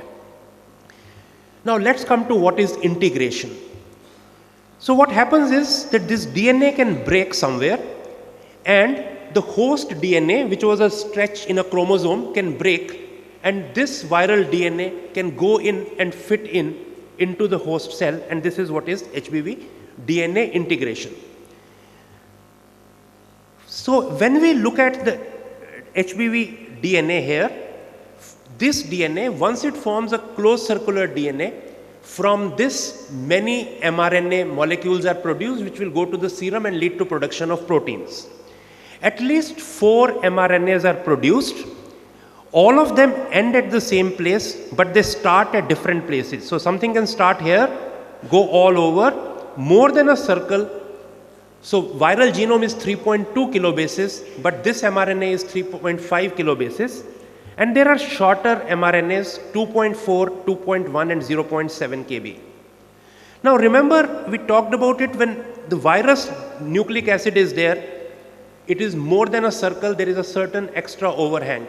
So the viral DNA, a new particle, can only be formed from the longest RNA, not from the smaller ones. So if we see, the 3.5 kb mRNA is needed to make new virions, and that can produce any of the viral proteins. But if you look at the smaller one, 2.4 kb, it can produce mainly the surface protein. 2.1 can produce the surface protein and X protein, and the smallest one can produce only the X protein. Now, when the DNA gets integrated, it is not 3.5, it is maximum of 3.2. So integrated DNA cannot produce new virions, it cannot produce the viral polymerase, it cannot produce the C or the E antigen, but it can produce still the surface protein. So, may I have some extra time, please? Sorry. So, I will take some extra time, I'm sorry, but that's what the topic is. So, this is the pre-genomic RNA, the long one. This leads to, this is then, and other parts lead to production of protein. This is encapsulated, and the initial particle formed has only the RNA, does not have DNA, and during the process later this RNA is converted first to partially double-stranded DNA and then to fully double-stranded DNA. So when we look at, when viral particles enter the serum, some of them have only the RNA, and therefore the number of viral particles, some of them have RNA, and this can be measured. The amount of this RNA is much smaller than the HBV DNA, but it can be detected. Now, if you look at nucleoside analogs, they prevent the conversion of RNA to DNA. So particles with RNA will be released, but it will not be converted to DNA, and therefore RNA would still be high even if the nucleoside analogs have led to DNA being absent, and therefore measurement of serum HBV RNA is useful for measuring cccDNA and its activity. I'm going to skip this.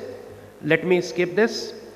So, I'm sorry I'm not able to cover everything, but the 3 biomarkers that have been studied, the RNA, the correlated antigen, and the proportion of HBsAg isoforms, all of them are under extensive study, and the available data show promise.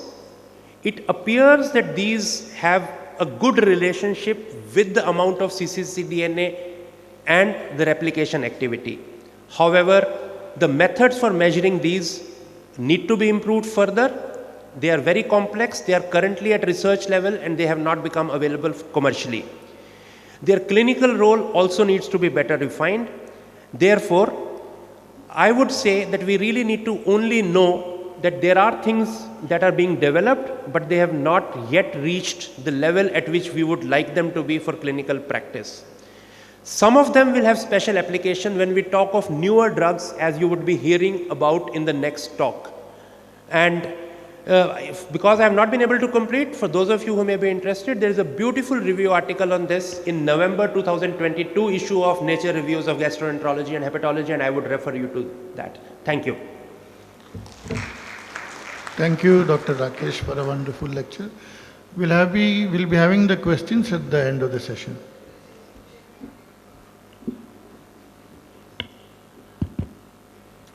Good morning.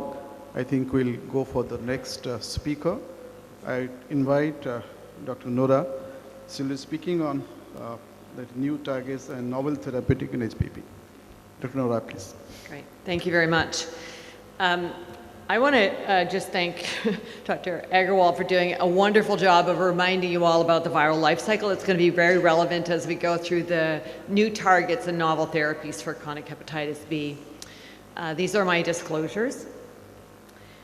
So it's an incredibly exciting time in terms of drug development for hepatitis B as we move towards looking for functional cure. And you've just seen many parts of this viral life cycle in the prior talk. And what you know is that the nucleoside analog, which has been a core of our treatment for the past 20 years, really only operates at one particular point in this viral replication cycle, that is of inhibiting the reverse transcriptase. But what is very exciting is that we now have many other direct-acting antivirals that are operating in other areas. And I'm going to be sharing with you today, very briefly, examples of those that are interfering with viral entry, those that interfere with viral translation, those that are capsid assembly inhibitors, and those that interfere with the release of the virus from the hepatocyte. And while maybe less well developed, but I think a very other exciting arena in terms of drug development is those that are modulating the immune response. I think we all understand that HBV is an immune-mediated disease, and if we could somehow tweak that immune system to clear virus, that obviously would be very impactful. And there are a number of new immune targets that are also being evaluated. I'll show you a few examples of those. So let's start with entry inhibitors. So the first step in viral replication is the viral entry into the hepatocyte. And it does so by binding to both in a non-specific way, but also through a selective transporter, the NTCP. So bulevirtide, which I'm sure you've heard about, is a first-in-class entry inhibitor that competitively inhibits the surface antigen binding to the NTCP receptor. This drug is given by a subcutaneous injection, and it's already approved for treatment of Delta infection in Europe, as it has orphan drug status. And in Europe and in the United States, there are phase 3 studies with bulevirtide that are ongoing. And this drug is anticipated to likely be approved for Delta within the next year or so. I'll show you just one example of the bulevirtide data to give you an idea of how this drug works in terms of its treatment of Delta.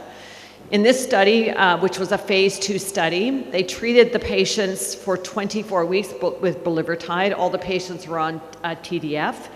And what you can see, regardless of the dose, is that there's about a 2 to 3 log reduction in HDV RNA during treatment. But then when the bulevirtide is stopped at week 24, that you see there's a rebound occurs. In association with the reduction in HDV RNA, you see ALT improvements. So clinically, a very important drug. But what's clear is that we need to give this as a suppressive therapy, that this is not going to be the cure that we're looking for, but clearly an important advance for Delta. But we don't see surface antigen loss. So in terms of our quest for functional cure, this is not likely to be a drug that's going to be a mainstay. It may be combined with other drugs. And the other limitations of bulevirtide is it's given by subcutaneous injection. And so there's an injection site reactions, and there's a dose-related asymptomatic increase in bile acids. Moving on to the next class of drugs are the translation inhibitors. So you just heard actually about all of the RNA, all of the different RNAs that are made in the process of replication. And so translation inhibitors are silencing the HBV RNAs, preventing the translation into surface antigen, into core protein, into X, into polymerase. And can also, in a way, interfere with the recycling of these products into the cccDNA. So a very exciting class of drugs. There's two major types, the siRNAs and the antisense oligonucleotides, or ASOs. The siRNAs are naked and can't enter the cells unless they're delivered either by a non-viral or a viral mechanism. They're administered subcutaneously, typically every 6 weeks is the usual. And I'm going to show you one example of an siRNA that's currently in development. In contrast, the antisense oligonucleotides can enter the cells very easily. They don't need a vector for delivery. Many of them are being conjugated with GalNAc to help enhance the hepatocyte uptake. But because the difference here is they're given subcutaneously also, but have to be given more often, typically twice a week to as infrequently as every 2 weeks. Shown in the table on the left is examples of the translation inhibitors that are currently in development. There's several of them, so it's a pretty exciting field. So let me show you first some data from an siRNA. This is the VIR-2218 molecule. This is a phase 2 open label study in adults that were on NUCs. And what you can see is when you put the patients on the VIR-2218, this is given subcutaneously every 4 weeks, that there's a continued decline in the surface antigen levels by about 2 logs after 24 weeks of treatment. So just to give you an example, for a patient who's on a NUC, there would be no decline in surface antigen over that 24-week period. So this is a very dramatic decline in surface antigen during a short period of time.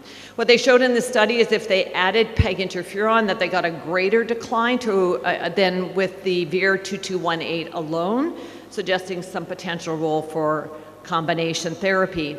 Now, when the drug is stopped, there is some rebound that occurs, but it doesn't go back to the prior baseline level. This is a very well-tolerated drug with pretty minimal adverse events. And interestingly, in this phase 2 study, 5% of the patients treated for just 24 weeks with this combination lost surface antigen and acquired the antibody, giving us some sense of this future of finite treatments for our patients for that have hepatitis B. Now, as an example of an antisense oligonucleotide, bepirovirsen is a drug that has recently got a lot of attention. This publication came out in the New England Journal of Medicine about a month ago. It was presented at this year's ASLD meeting. It's a phase 2 study, and they had both nucleoside-treated and nucleoside-naive patients with chronic active hepatitis B. And what you can see shown on the right is the proportion of patients that after 24 weeks of treatment had a surface antigen loss. So these are on-treatment responses. At 24 weeks, you can see at the highest dose of this drug that about 30% of the patients had lost surface antigen. They then went on to stop treatment and follow these patients for 24 weeks off treatment. And in this higher dose group, 9% of them had a sustained surface antigen loss. So again, what we're seeing is with finite courses of treatment, and here these are patients that were on NUCs, had an ASO added for 24 weeks, 9% of them achieved surface antigen clearance. This too was a drug that was well tolerated, again given subcutaneously, weekly in this case because the ASOs are given more often. Now, the other interesting thing is when you looked at the patients who had a surface antigen level which was less than 3 logs at baseline, 65% of those patients cleared surface antigen with 24 weeks of treatment. Okay, so now moving on to the next class of drugs, the capsid assembly inhibitors. So we know that in the process of viral replication that there's a need to assemble the capsid to create the virions that are going to be released.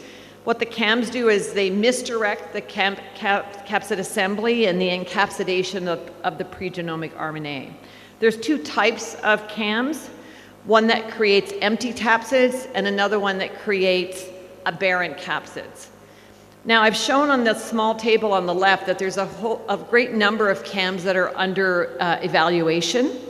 But thus far, most of the CAMs have not been shown to be so effective, and 2 of them have already been dropped from further development. The J&J 6379 was the most recent one to be halted in terms of drug development. I'm going to show you the data from that study. Clearly, these drugs work. So these are, remember, what they're doing is interfering with the encapsulation, and what it's doing is really bringing down the HBV RNA levels. And indeed, in this study, which is looking at HBV RNA levels on the right, as you can see in these patients that are on suppressive therapy with a NUC, that when you add a CAM, you get a deeper suppression of viral replication, as reflected by a reduction in the HBV RNA. So these are really super suppressors in the sense that when you add them to NUCs, they really drive down viral replication.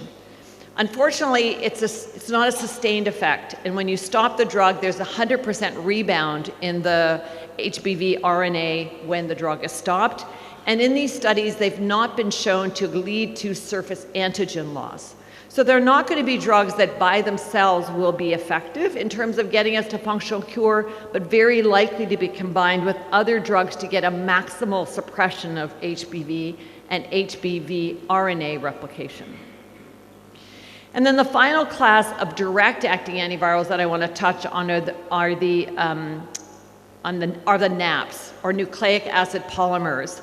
So what these drugs do is interfere with the release of, they interfere with the subviral particle assembly and secretion of hepatitis B surface antigen. They're also thought to enhance the degradation of surface antigen within lysosomes within the hepatocytes.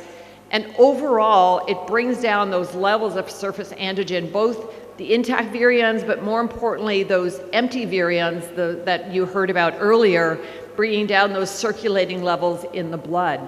And that in turn is thought to be important to helping us to restore immune control over hepatitis B. So it's acting as a direct antiviral, but by reducing antigen load, enhancing immune responses. So NAPs have been studied in a phase 2 study. It's been published now for over a year. It was not studied alone. It was studied in patients that were treated with initially TDF and then either had PEG interferon and NAPs added together or sequentially. What you can see on the left is when you add the NAP, there's a dramatic reduction in the surface antigen and HBV DNA levels.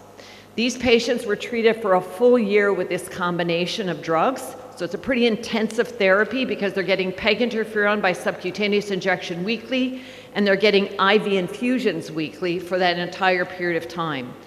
But as shown in the bars on the right, it leads to a dramatic proportion of patients achieving functional cure. In fact, the highest rates so far to date, with 54% of the patients coming off treatment and 1 year later having surface antigen loss. So a very exciting group of compounds, although still only phase 2 data. One thing I'll mention is that there was a fairly high rate of ALT elevations during treatment, although none of them resulted in bilirubin elevations. So it's exciting, again, something that we'd like to see more data on. And then finally, certainly sort of last but not least, are the immune modulatory therapies. And I list on this slide from a very nice review the categories of immune modulatory therapies that are in development. So we have, first of all, TLR7, 8, and RIG1 agonists, which are agonists that result in improved secretion of cytokines, and thought to enhance both innate and T-cell responsiveness.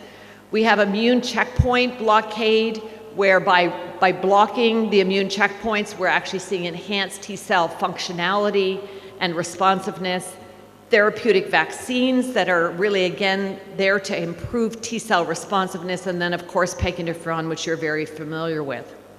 I'm going to show you just 2 studies, one using a checkpoint inhibitor and the other PEG interferon.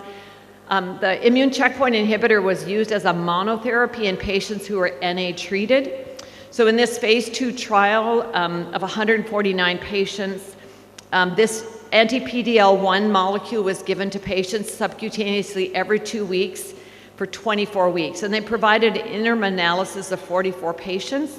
And what you can see is that in this period of time, 21% of patients had at least a 0.5 log reduction in their surface antigen, and 9% of patients in 24 weeks lost surface antigen. When they restricted their analysis to the patients that started out with an HB surface antigen level less than 500, nearly 20% of those patients lost surface antigen with 24 weeks of this anti-PD-L1 molecule. So encouraging. What we're seeing much more is that we're seeing combination therapies increasingly. And I just wanted to give you one example. This is taking an sRNA, so a translation inhibitor, on a nuke background and then adding PEG interferon as an immune modulatory therapy. So using a combination of direct antivirals and immune modulatory therapies. And what you can see here is we get a very nice reduction. So the best response is when you start everything, the PEG interferon and the siRNA together, and you can see with 24 weeks of therapy that we're seeing nearly 3 log reductions in hepatitis B surface antigen. So this is the most impressive reductions in surface antigen we've seen to date with these combinations. So just to summarize, right now DAAs alone are not good at achieving functional cure. They can, but it happens really in only a single digit, 1 or 2% per year. Most of the new drugs studied now are being studied in NUC-suppressed patients, and we're seeing exciting combinations coming forward with, I think, the most exciting data with NAPS and with the translation inhibitors. The data I showed you on the CAMs and the entry inhibitors, maybe not as impressive, but we're likely to see more development there, and they're, I think, very likely to be part of future combination therapies. But I think one of the things that's kind of clear to me, at least, is that you can see these treatments are quite complex. Many of the treatments are being given by subcutaneous injection, often in combinations. They require intensive monitoring. And so from my standpoint, that means job security for the hepatologist, because we're going to have to be involved in taking care of these patients and getting them through these very complex therapies.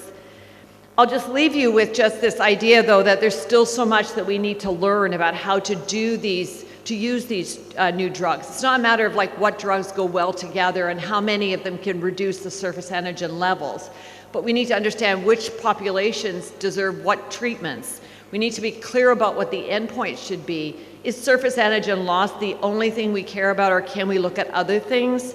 What are the best biomarkers? You got a bit of a clue about the role of HBV RNA and core-related antigen. And by far and away, the most important is to be sure that whatever we're going to move forward with is going to be safe. Because right now we have nukes, which are remarkably safe and effective. So whatever we replace them with have to be equally safe. Thank you very much. Thank you. Can I have all the 3 speakers on the dais if we can? We have 10 minutes for questions. Yeah, Dr. Shiva, you can start. Yeah. My first question is to Anil. You had started off with with defining immunotolerant HBV, which I fully agree with what you had shown. But you spent the rest of your lecture telling us why ALT is not reliable. ALT does not define immunotolerant HBV. And in fact, if you look at your own conclusion slides, you said that many patients with relatively normal ALT have significant fibrosis. Once you have significant fibrosis, it is not immunotolerant HBV. I think that basic message should still be there. There should be absence of liver damage. That is the way you should decide whether this treatment is required or not. ALT and DNA guide us. But the decision regarding liver damage, whether it earlier era of biopsy, current era of fibroscan. When you had to do a biopsy, it was difficult. But when you have a fibroscan, I think there's no issue about deciding whether there's liver damage or not. And ALT and DNA only guide us towards that. So I would like your response on that. Yeah, I think it is a relevant question which you have raised, Shiva.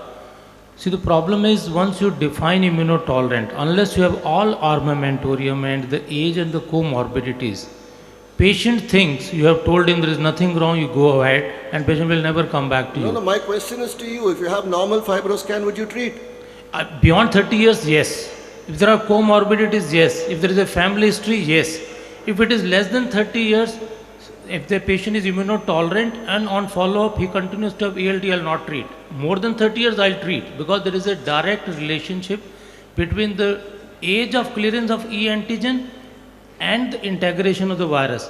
The longer you wait, the more likely it is going to get integrated and more likely to have cirrhosis, because comorbidities will also come in.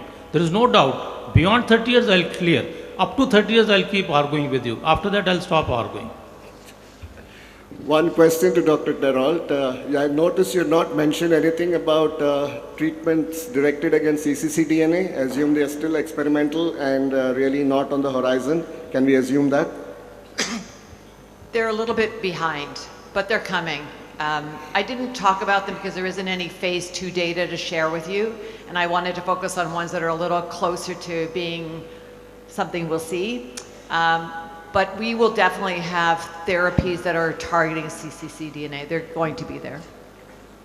My question to both of you, Nora and Anil. What should be the end point? You started with the immunotolerant, the ALT, DNA levels, quantitative HbSAg, cccDNA, integrated DNA. What should be the end point? Are we looking at silver standards rather than gold standards? Both of you. Yeah. Would you like to respond first? Are we talking about for treatment in general, or are you talking about immune tolerant patients? No, I'm talking about everything. Treatment of, we have markers for, calling a cure. Yeah. That's the HBV DNA, immunotolerant phase, this and that, what he said. And then you have the ALT levels, quantitative HbSAg, cccDNA, integrated DNA. What should be the gold standard? Can I answer? Sure. Yeah. Dr. Mishra, it is important to understand that this is a unique virus in which cure also has been defined and redefined. Which other condition has multiple definitions of cure? That is you the have reason a for my functional question. cure, you have a sterilizing cure, you have a dreamy cure, you have something which is realistic. Problem is, as much as we wish to have a true sterilizing cure, there is nothing you can do to the integrated virus. Only thing which you can do is possibly a CRISPR technique which will get rid of the virus, which is still not available as of now. Till that is available, functional cure is the best you can achieve over the next 5 to 10 years, because it has been shown if you suppress the virus, there are two things which are happening in hepatitis B. Replicating virus will cause injury and inflammation. Integrated virus is likely to produce HCC. Since you cannot get rid of the integrated virus for the time being, or over the next 5 to 10 years, if you are able to suppress the replication of the virus by decreasing HbSAg and making it negative, so that is the realistic goal in the next 10 years. But certainly, given the choice, you would like to get rid of the integrated virus. Yeah. And Nora, a question to you. Are there any concerns about the vector-related problems in siRNA treatment? I would say that I think for the viral vectors potentially, there's still a lot of work to be done. But I think that the safety looks quite good so far with the drugs that we have, but it's something we need to be attentive to. But I think the siRNAs are really stepping forward as being a class of drugs that look quite impressive, and there's several of them. They look like they're quite safe. We'll obviously need more data, but I think encouraging thus far. I think we'll have one more question and then we'll close. All three speakers, excellent talk. My question is to Dr. Nero. In most of the combinations which you showed, PEG interferon is one of the important things. So are we coming back to the PEG interferon era? And the second question is, among all the data which you have shown, which is the most likely to go into the phase 3 trials, which is the most exciting one? Dr. Manish. I'll just very quickly say, I think in the short term, we will see more PEG interferon coming back into the trials. But I think it will be okay with that if it's short duration, right? It's a drug we know. I think we know how to handle it. I think we could take a lot of patients through 12 or 24 weeks of PEG interferon. But I think ultimately they'd be looking for something better tolerated. So that's the first thing. But you will see it, I think, in the combinations at least this next many years as they're getting the combinations worked out. I think you're going to see phase 3 data with the ASO for sure. Like that phase 2 data is very strong. They're going to move to phase 3. And so I think that's the one that looks the most promising of all of the classes that we have so far. Thank you. Dr. Anil, you said that since there's no drug against the integrated cccDNA, therapy has to be lifelong. And why do you need other investigations, lab investigations, apart from quantitative DNA, HBV DNA tests, because that is the only test that will decide whether the therapy has to be modified or something else. So other tests do not have relevance. And how frequently should we do a quantitative HBV DNA testing? Yeah, you see the advantage of the HbSAg quantitative was more relevant in an era where pegylated interferon was being used for hepatitis B. Something which doesn't happen in India because majority of our patients in India are hepatitis genotype D, which does not typically respond to pegylated interferon. This is a study by Patrick Marcelin's data from France, which has repeatedly shown that if you have a substantial reduction of more than 2 log of HbSAg quantitative over the next 3 months, these are the patients who are likely to have a sustained HbSAg loss of treatment. This is again, a effect is indirectly related to the clearance of the cccDNA by pegylated interferon. So it is an indirect reflection, as Rakesh was trying to say, because HbSAg comes from 3 sources. It comes from integrated virus, it comes from cccDNA, and it comes from the translation. So if you are able to suppress HbSAg in the blood, possibly you are getting rid of the cccDNA, which happens never with nucleotide analogs, but only with pegylated interferon. No, that's what I say, that the only test that is needed is quantitative HBV DNA.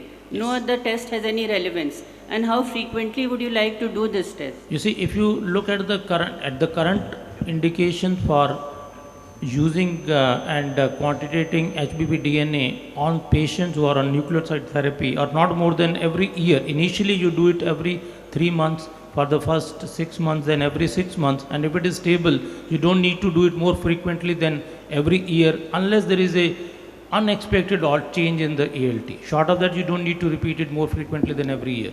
And no other tests have any relevance. Maybe I can try and answer that question, Dr. Manisha.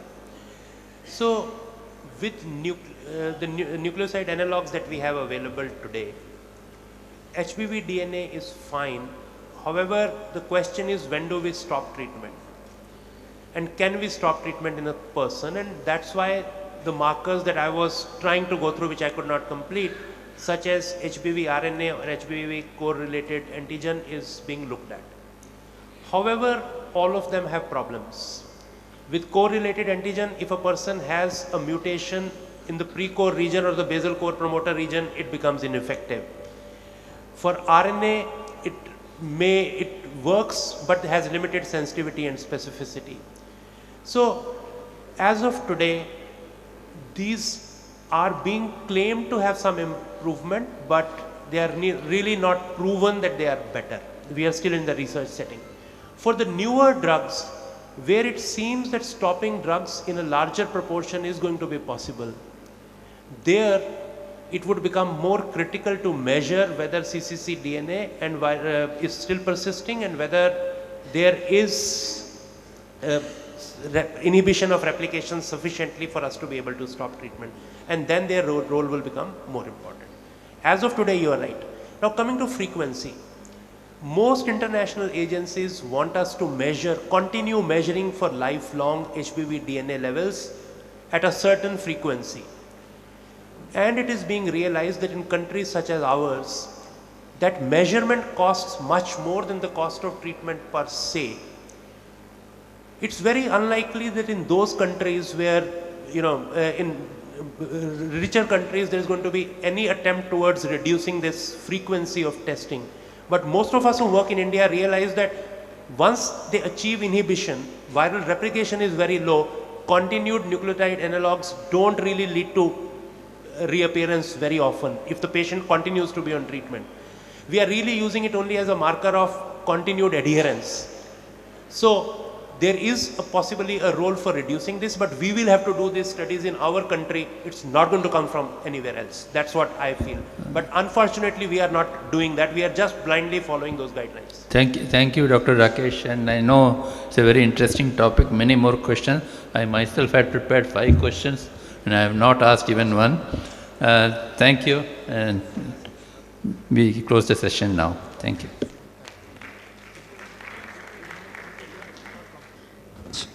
Thank you. Thank you so much to our chairpersons, and thanks to our speakers for such a thought-provoking session. Moving on to the next scientific session, we would like to have Dr. Manisha Dwivedi, Dr. Atul Sood, and Dr. I.K. Tiwari on the stage. The session is going to be on the topic acute liver disease. Heartiest welcome to our chairpersons on the stage. Good morning, ladies and gentlemen. We move on to the next session, and that is on acute liver failure, a very commonly encountered entity. And this session will have 3 interesting talks. The first is assessment and management of cerebral edema in acute liver failure. Second is prognostic scores for ALF. And the third is liver transplantation in acute liver failure. The 3 eminent speakers are Dr. Madhumita Prem Kumar, Professor Acharya, and Dr. Sanjeev Sehgal. For the first talk, may I invite Dr. Madhumita Prem Kumar to deliver her talk.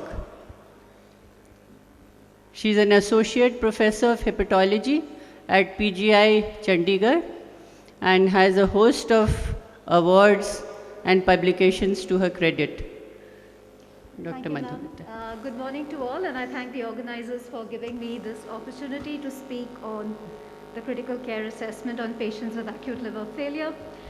So I will be covering why there is cerebral edema in ALF, how are we assessing these tools clinically, as well as using prognostic scores. Is there an echo? How do we monitor cerebral edema in the ICU, and what are the drugs and interventions to actually reduce cerebral edema? So the definitions are well known to all. What I wanted to emphasize here that hepatic encephalopathy is considered to be a major part, other than the coagulation failure and the massive hepatic necrosis. The presence of hepatic encephalopathy is a combination present in all the definitions of ALF the world over.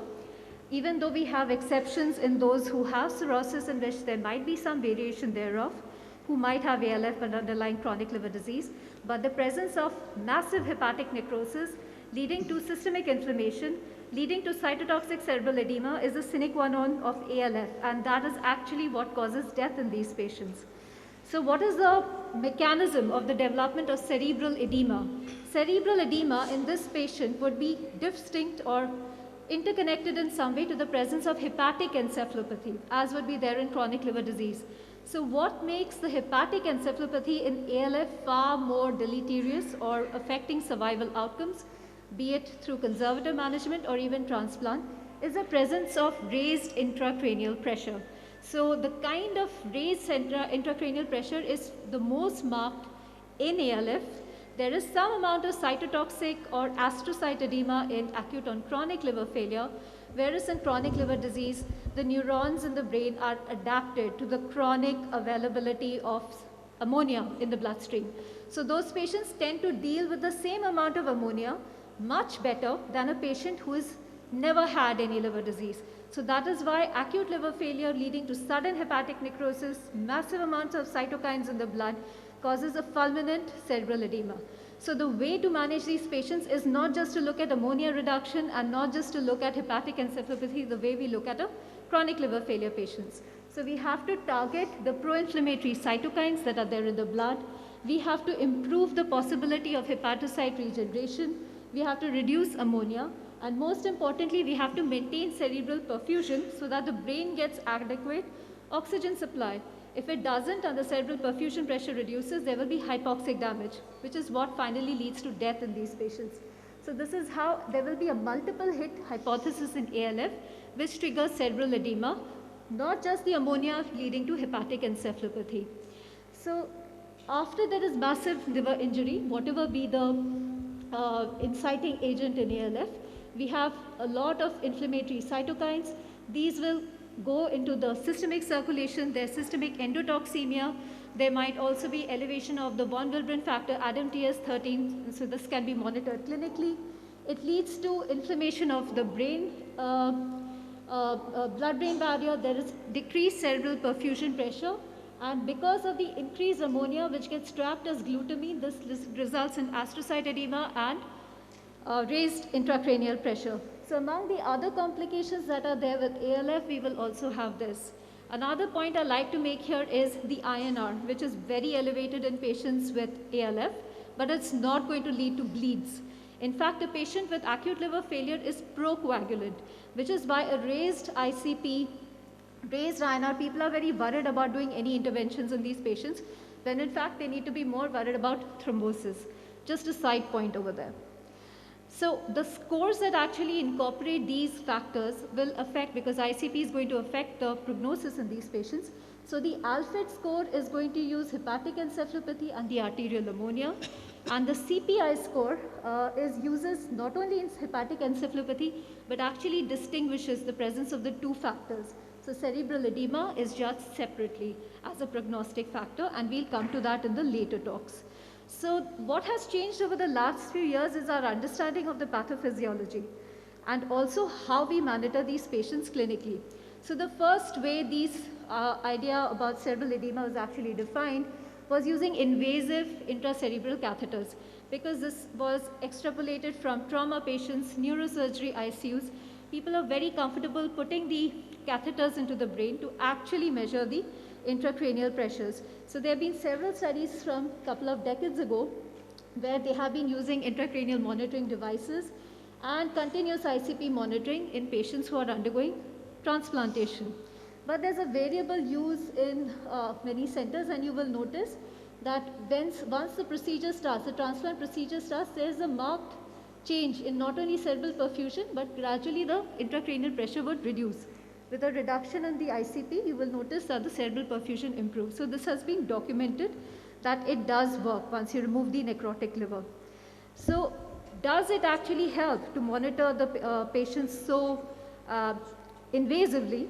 Well, there are complications that occur, not mainly bleeding, but also because this is a catheter, it can lead to sepsis. So overall, in this study, which had just 18 patients, 22 patients, they found that overall there was some benefit of ICP monitoring. But what I'm here to tell you is there are much better measures. Another old way of looking at it was looking at the optic disc and looking for papilledema. But let me tell you, there's a huge lag between the optic disc changes as on fundoscopy. So the absence of papilledema might help, but the presence of papilledema might help, but the absence of it does not rule out raised ICP. So I would not rely on this. The other bedside method that is used in pediatric ALF is the pupillometry. So we know that the presence of a sluggish pupil is going to indicate that there is raised ICP. So actually using this device to measure the pupillary dilatation and the reaction to light might help. So decreasing reactivity tends to be associated with increased ICP, used commonly in pediatric ICUs. What we tend to use in clinical practice would be the CT. So effacement of the sulci and gyri, and this is a very edematous CT. In this MRI, you'll notice that there is herniation of the cerebellar tonsils, but these are very late stages. And again, there is sometimes a dissociation between what is noticed on the ICP invasive monitoring device and what is seen on CT. However, these are the usual signs that we actually use before patient is moved to a transplant center or to the transplant OT. Jugular oximetry is another useful way. So all that is done at in this method is that a catheter is placed at the C1, C2 into the dilated jugular bulb. The principle is really simple. If there is adequate cerebral metabolism, then obviously blood oxygen would be taken by the metabolic brain and used up with, so the blood that you're getting back will not have as high oxygen saturation. But in a patient with ALF, because cerebral metabolism is altered, there is residual high venous oxygen. So presence of high venous oxygen actually tells us how much metabolism is happening in the brain. What we tend to use in our ICU is the optic nerve sheath diameter. So the optic nerve would actually have this subarachnoid space, the optic nerve itself and the sheath. So the full nerve sheath is 4 millimeters, and we have to measure the full nerve sheath, not just the optic nerve. So the normal range for this is 4.8 to 5.6. We use a cutoff of 5 to 5.5 in our ICU for patients with raised ICP. Again, there is a lag of about 6 to 8 hours between ONSD changes and adequacy of achievement of a hyperosmolar state using 3% saline. And how it is measured is, I've seen students often use it across the eyelid. It should be actually used parallel to the eye. If the patient is awake, the patient should be looking downwards. That's how the linear probe should be oriented. And 3 millimeters below the optic disc, we use a nerve sheath diameter, and here it is about 5.2. The ROC of estimation of the ONSD is very good, as the sensitivity and specificity is very high as compared to an invasive monitor. So this is one test that all of us can use at the bedside. So there are various studies which have showed varying data as to what would be the absolute upper cutoff. It is 5.5. So anything more than 6, we would think twice before moving to the OT. Next test that is new and should be used in clinical practice is the transcranial Doppler. If you just remember the way the patient is lying, this is how the blood vessels are, as a circle of Willis. So if we just use the probes around the temporal area, and now we have these automated robots which we just have to place around the head like a helmet, and it gives a continuous reading of the middle cerebral artery ACA territory, and we can see in real time what is the flow. It's just like having a portal vein Doppler, seeing the perfusion of the liver. So this is a wonderful technique that actually tells us how the blood or cerebral perfusion is maintained, and we are routinely using this in our ICU. So this is a patient we were doing a study on yesterday. It shows the waveform in the right MCA and the left MCA simultaneously. That's the robot, so we don't need to be near the patient. So even hepatologists like us leave it on and can do it. Don't need for a radiologist. And we get the perfusion pulsatility index and the resistance index, and we titrate the dose of 3% saline or give bolus shots of mannitol as per our requirement. So this is new and should be incorporated in clinical practice. So that's what the reading looks like, and this is given continuously. This can be attached to our smart systems and can give us the data as to what drugs are also given. So the non-invasive monitoring of cerebral perfusion pressure and ICP is new and should be adopted. There's a lot of data in the patients of the agreement, and the agreement is reasonably good, and this is all data from anesthesia centers where they have done this prior to transplant. So, however, in some studies, like on this one, there was, this was in 2000, the older studies, there was a little poor clinical correlation, especially in patients who are undergoing surgery. So we are not really clear as to how much it would agree, but maybe more studies will be done in the future. Another new technique we are using in our ICU is the bispectral index.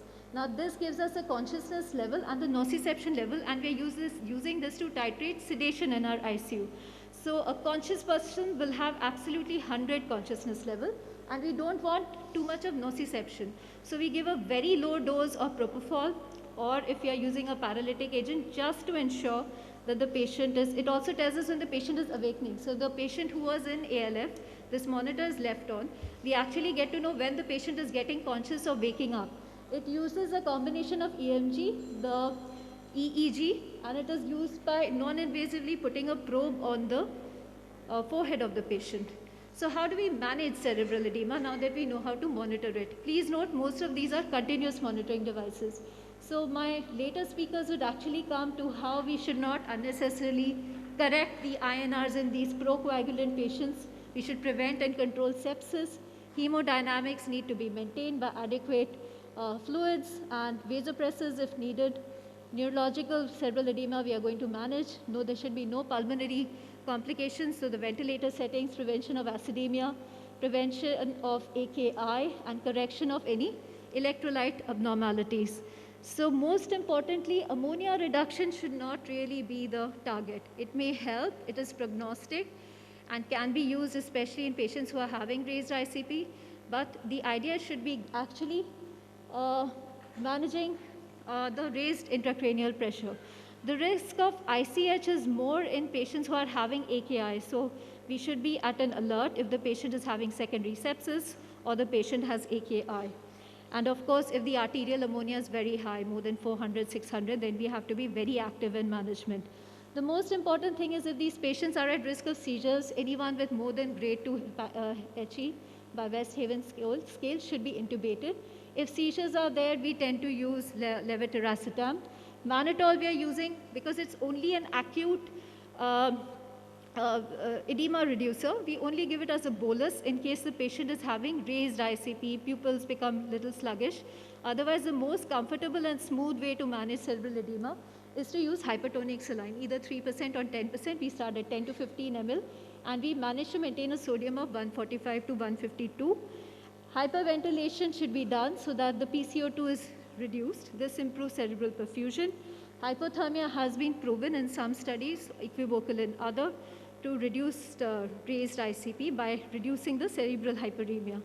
And indomethacin has been used for raised intracranial hypertension in some surgical studies, especially around transplant, but we are not advocating this in clinical practice. And of course, head end elevation should be done and with minimal interruption for the patient.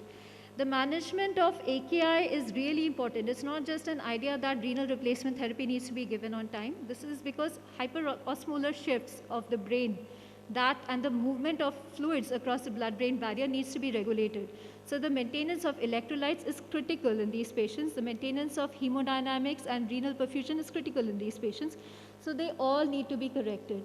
Early RRT will help because it will maintain the sodium at our appropriate level. It will remove cytokines, especially if combined with cytokine dialysis. It will also maintain the acid-base balance.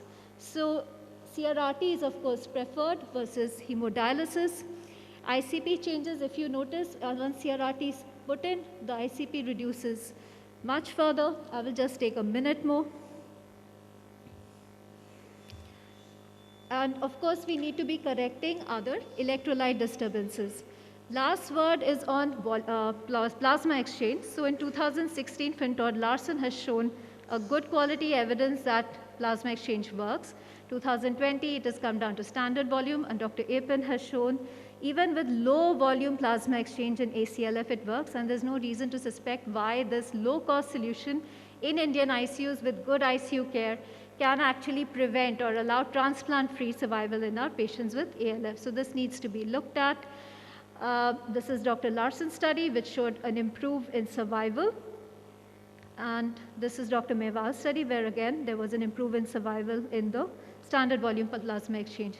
To summarize, you have to manage good ICU care, maintain electrolytes, hemodynamics, and also use these newer tools for monitoring the cerebral edema, distinct from the hyperammonemia and hepatic encephalopathy of liver failure. Lastly, I would like to draw your notice that there are several new Indian journals, some old, some new, and you should support Indian research. Please read, please cite, and please talk about these journals as well. Thank you.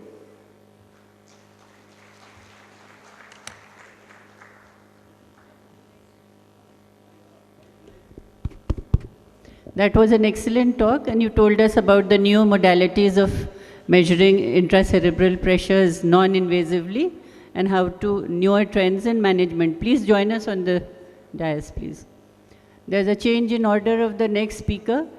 I'll invite Dr. Sanjeev Saigal for his talk because Professor Acharya's talk is still not available, and he'll be talking to us on liver transplantation and acute liver failure. What are the issues and the solutions? Dr. Sanjeev Saigal is working in Max Super Speciality Hospital, New Delhi as a senior consultant in hepatology. Dr. Saigal, please. Thank you, ma'am. I must express my sincere thanks to the entire ISG Con team for this wonderful meeting and the kind invitation. The topic of my talk today is something which is passionately close to my heart. Since the time we started liver transplantation, I think this slide sort of reflects the journey of liver transplantation for acute liver failure in Indian setting. This is a story of a young girl, 21 years old from Kashmir. I distinctly remember she had acute liver failure following some drug, maybe flutamide for hirsutism. And on a Christmas Eve, there was a flight which was taken, and I actually happened to be the hepatologist going to bring that lady from Srinagar. We went to SKIMS hospital, airlifted this lady, very primitive ways of shifting. You can see this, a very, very, makeshift arrangement. Nobody knew how to shift a patient, and we managed somehow. We brought her. Donor mother came along with in the same flight. It was a 4-seater Religare aircraft. Only 4 people could shift in the flight. So patient, one doctor, one me, and an ICU team guy. And we had this transplant done. And this was a really happy ending of this very, very initial transplant. Maybe the very few transplants which started in India for acute liver failure. So what are the issues which we face in LDLT or liver transplant for acute liver failure in Indian setting? We are very much different from the Western world. We have seen that DDLT somehow is not developed to the same extent where it can supply the need of organs for an acute liver failure patient in our country. So LDLT, somehow living donor transplant, comes to the picture all the time. There are very limited high volume centers which can actually continuously support such a patient and do transplant. We have a lot of prognostic scores. Professor Acharya was going to speak. I was wishing him to speak before me, but that is something which we need more. We need to understand what it means. The recipient selection is a big issue. Are we doing the right thing? Are we doing the right way of shifting of these patients? I'll discuss this in details. ICU management, which part of it has been spoken by my previous speaker, Madhumita. We will understand, are we doing the right thing? We have to understand, when should we deselect a patient? We all know we need a transplant for a very sick, dying patient, but we also have to judiciously understand at some stage we should say, no, we cannot do it. We need to understand the legal aspects, especially in a donor who's being worked up for a living donor transplant. It's absolutely, nightmare.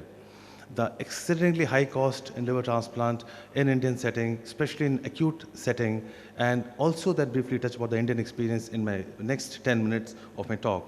I'll try to be more from a hepatologist perspective. What I will speak, there may be a different vision from a surgeon, from intensivist, from an ICU care guy. So this will more like a hepatologist, feeling of transplant for acute liver failure in India, what issues we face.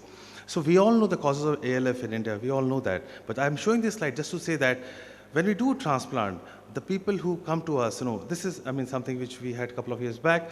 A lot of them actually have drug-induced liver failure, near 27% who need transplant, but 1/3 still have cryptogenic. We don't know the cause when we're doing the transplant, and despite the explant liver with us, believe me, I still have not been able to find out in causes some of the patients who had ALF and had undergone transplant.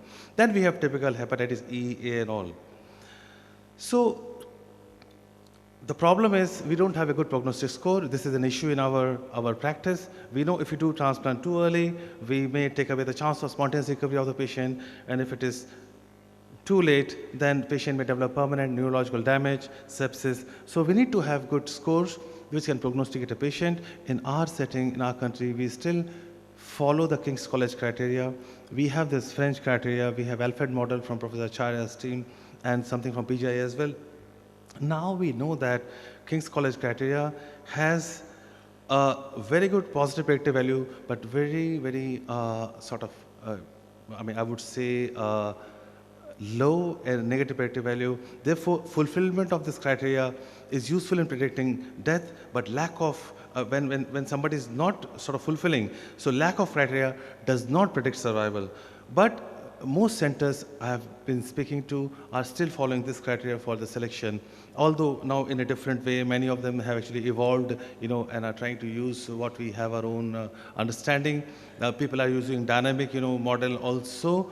But yes, validation of our own criteria, which has been beautifully done almost a decade back now, has not been done in transplant centers. I wish we should have a validation of our criteria, but there are a lot of limitations to this Alfred model also, which probably Professor Acharya is going to speak in his talk next.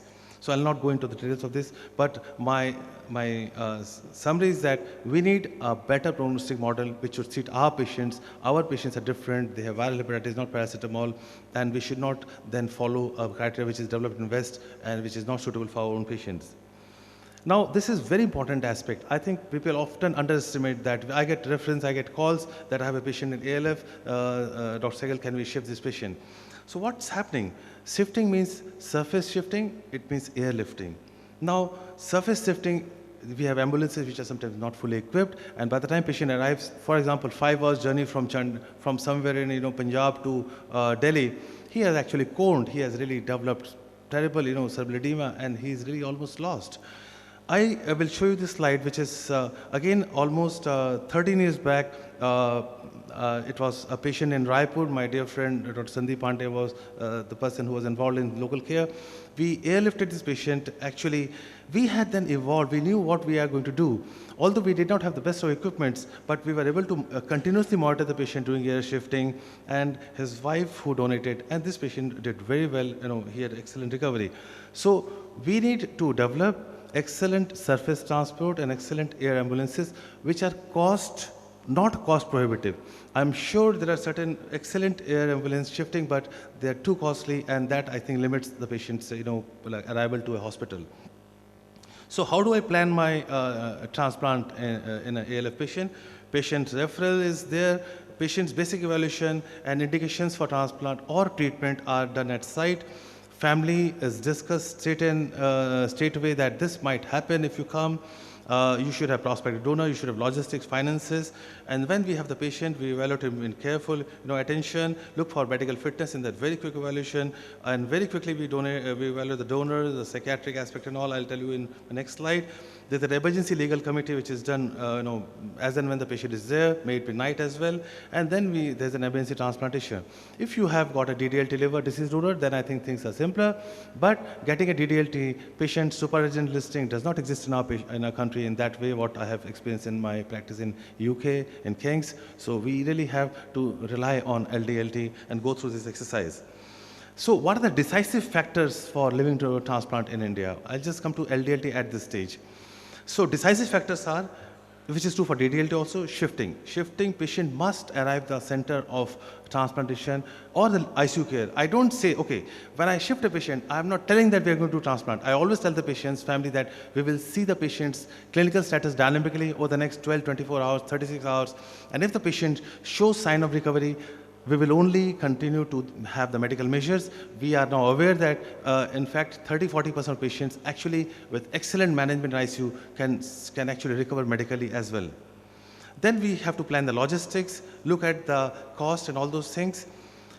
ICU management is very critical. I'll just tell you in my next slide a little bit of it, that patients while in the ICU, whether for medical treatment or for transplant, they must be managed so that they are, ultimately in a good shape to undergo this major surgery if needed. Then we must understand when should we deselect this patient, very, very important, sepsis, multi-organ failure, brain damage and so on. So in the ICU management, which I think we have already heard in the previous slide, these are the basic things which are taken care of, and I need not repeat them, which have been beautifully said by the previous speaker. The bottom line is that if you have facilities for new modalities like optic nerve sheet diameter, do that, do pupillometry, do BIS index monitoring. Non-invasive monitoring of cerebral pressure is what ICP which we do. We don't do the invasive pressure monitoring, which probably, despite my extensive experience initially with Dr. Vendan, I don't think we are in the situation which we should do that. I think non-invasive is good enough, and that's what we should do.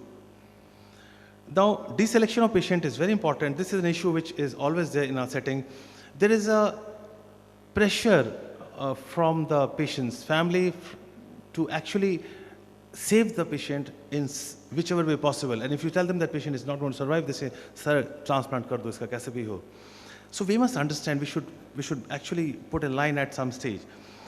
Most important, if patient is improving, we always do not include this in our deselection criteria. I always include the first criteria. If my patient is improving, there is some slight awakening, there is some opening of eyes.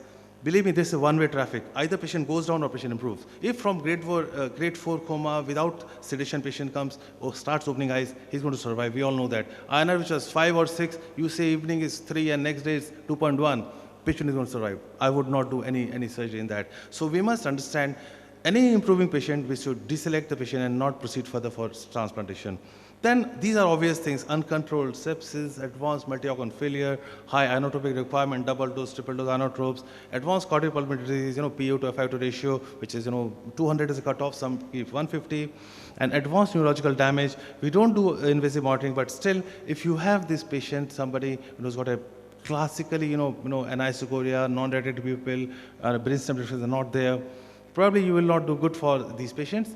Having said that, we know if there's a DDLT liver available, I would probably change my stance, and even with a very advanced, neurological, you can say damage or signs, symptoms, I'll perhaps still go ahead with the transplant if the disease organ is there, because sometimes there are miracles and you don't know. But in LDLT setting, it is really a difficult thing to do. Then donor selection is something which I would have to, bring. This is an issue in our patients. What we need a family-related. It should be family-related, first degree, rapid workup done within 12 hours to 24 hours. You have a legal committee, you have ethical clearance, psychiatric. I don't know how you're going to do psychiatric clearance in a guy in 24 hours. I really don't think that's really the right thing to do, but somehow that's the reason you have a first near relative, mother, father, sister, brother, nothing more than that, no distant relatives for donation. These are the basic criteria which we all know: younger person, normal looking transaminases, So you do this, workup, volumetry, and all those things, and ensure that liver is not really fatty. If there's a need, we do rapid biopsy. We do a biopsy and try and get a result in the next 6 to 12 hours based on the expertise of pathology. You can run a rapid specimen, and you can actually see if you have somebody, having this, lower down steatosis, which is more than 20%. I mean, such a liver should never be taken for, in LDLD setting. It's really you are entering into a muddy, ground, and that's going to be big trouble for you. So generally, non-steatotic or minimum steatosis, 10-15% probably that should be fine.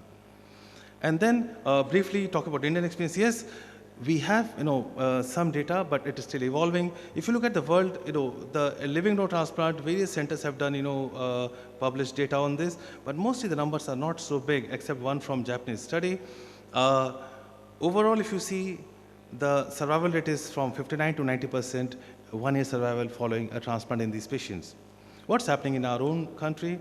We have a couple of publications which again are small in numbers. The main one which I think I would probably, just to give a perspective, okay, 1 year survival, 65 to 88%. That's what we have figures wise. And this is a study which Pamecha published, liver transplant. I like this study because it actually gave a couple of, good insights about how the patients are selected. The median, admission to transplant time was 48 hours. So you can do it in 1 to 2 days. And a median living donor evaluation time was 18 hours. So you can do a rapid evaluation of these patients. These are all possible. Interestingly, about 47% patients had culture positive, which was in the pre-transplant setting, which is again slightly controversial thing. Anyway, these patients, this was a study done, which is reasonably well accepted. About 65% survival on a follow. And this is a study from Amrita. I will skip to it. Yeah. So we published this sometimes back. DILI transplants, those who had drug-induced liver injury, when they were actually taken for transplantation, in fact, they had pretty much good outcome. They all needed living donor liver transplant, and the survival overall was fairly good. It was about 88% 1 year survival, which was not bad, which was comparable to the other group of patients whom we transplant. So what the decision-making triggers in ALF in my last summary slides, we should proceed if there is persistence of accepted criteria, the selected criteria which you are wanting to follow, they're persisting. There is no major comorbidity which precludes transplant. The psychological behavior profile, which is very difficult to understand in our patients because it's almost non-existent. So that's something you have to be very cautious. You should wait if the patient is showing any signs of improvement. If that is there, you should wait. And also, if you don't have an optimal graft in DDLT or LDLT setting, then don't jump into it. Wait if you can, then otherwise you have to give up if you don't have an optimal graft. And you should stop if a patient has got compromised brain function, grossly fixed dilated pupils, and which are like non-reactive, invasive fungal infection, or the rapid escalating inotrope requirements. You should not proceed in such patients. So I really don't think that I have solutions to this big problem which we are facing, but some of the proposed thoughts which I come to my mind that firstly we need to promote DDLT in our setting where we can actually start having super urgent listing and get a organ, which is again more of a theoretical thing. In an LDLT setting, a rapid donor evaluation and legal clearance is a huge challenge. We have to develop systems so that we have, rapid, committee clearances, which sometimes are not possible because of the lack of ability of the personnel. A prognostic scores should be there, which we can validate for Indian patients. We should have some bridging therapies which are robust. Right now, what we have are not sufficient. If we had these, then probably it would save our, our problem a lot. Shifting, both surface and air lifting should be better organized. Presently, we don't have such well-organized shifting, and they should not be cost prohibitive. There should be a greater awareness and early referral for these patients to centers which can have both ICU management as well as transplant facility. Coming of a patient which is really sick and in an advanced ALF to a center for transplant is probably not worth. Cost implications are there. They have to be developing, the strategy will be developed by the centers, funding agencies, government agencies, where you can reduce the cost because these transplants often are much more costly, 30% costlier than the average transplant. And of course, the maturity and experience of a program is crucial in deciding when not to transplant, which is equally important. So thank you very much for your patient hearing, and I'll be happy to answer any questions. Thank you. Thank you, Dr. Sanjeev. That was an excellent talk, and you discussed threadbare the indications and contraindications of doing a transplant in acute liver failure settings. We'll have the questions at the end. There's another talk after this.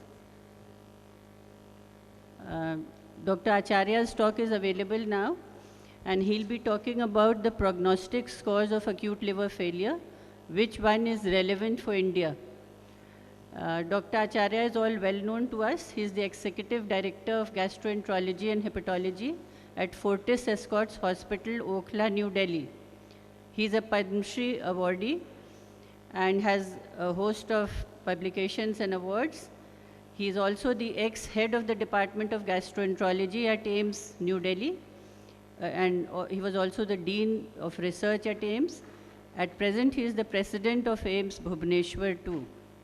Dr. Acharya's talk will be a video talk. Good morning, friends.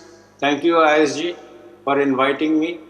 We all know acute liver failure is a catastrophic and fatal complication of severe acute liver injury, carrying a mortality rate of about 70%. And the natural course is very short, and invariably either they survive or they will succumb to their illness within first week of presenting with their syndrome of acute liver failure. During last 3 decades, there had been tremendous advancement in understanding the pathogenesis as well as the pathogenesis-directed therapy.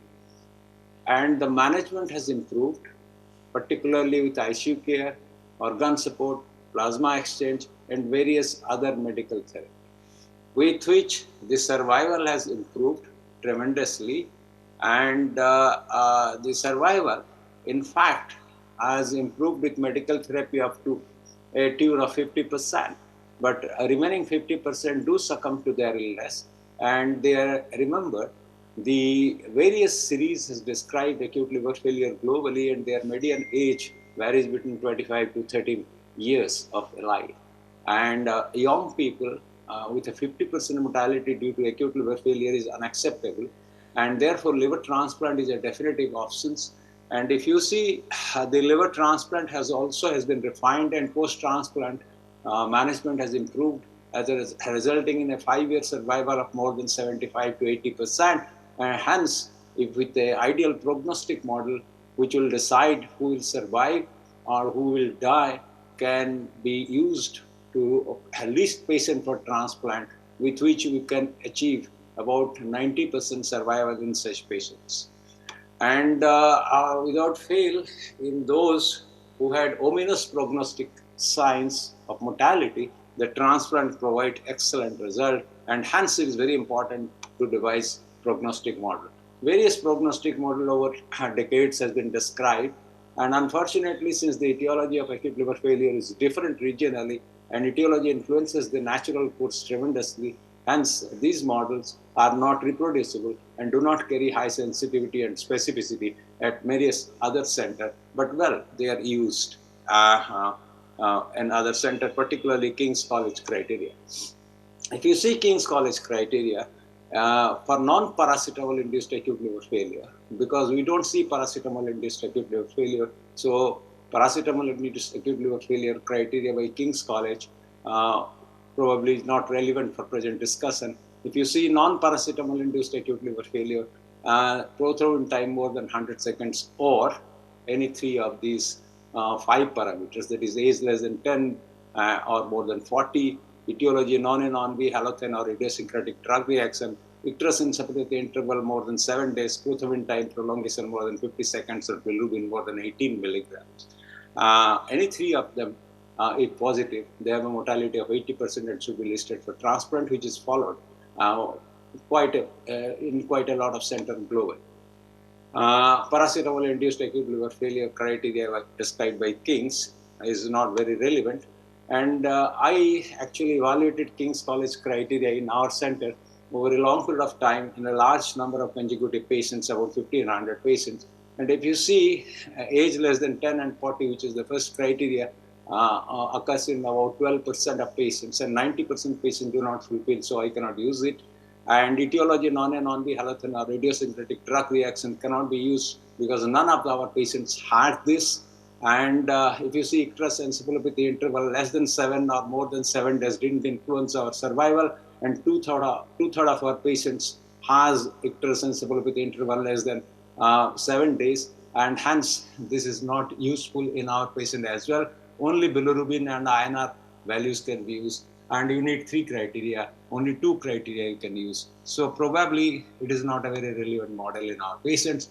Clichy criteria was described from France using factor 5, which is not available in this country, and I don't think it's very important. MELD and MELD sodium are usually predict mortality, 3 months mortality in cirrhotic liver, and useful for organ allocations. And they use, remember, bilirubin, INR, and serum creatinine is a 3 parameter. And in acute liver failure, renal failure occurs in our patients less than 10%, unlike paracetamol-induced acute liver failure, which is seen in West, where paracetamol is both hepatotoxic as well as nephrotoxic. So that is also not very relevant. And it doesn't use encephalopathy, which is a very important parameter in acute liver failure as a prognostic marker, despite the fact that it has been used in many series of acute liver failure, and it has been seen the very high MELD cutoff actually predict mortality because they have renal failure.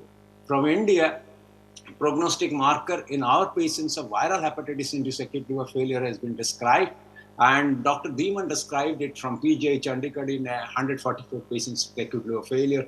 He found the 6 criteria are independent predictor of prognosis, that is elderly age, icterus encephalopathy interval less than 7 days. I pointed out the flaw there, and presence of overt cerebral edema, advanced encephalopathy, and prothrombin time 35 seconds long, and creatinine, renal failure, which doesn't happen much in our patient. Only 10 to 12% patient will have kidney failure. And he predicted 3 out of 6 as carries very high mortality. And he also compared with MELD and KCH. And so the ORAC for this parameter is much better than MELD or KCH. Over a period of time, it has been seen ammonia as a major neurotoxin in acute liver failure and influences the outcome very well.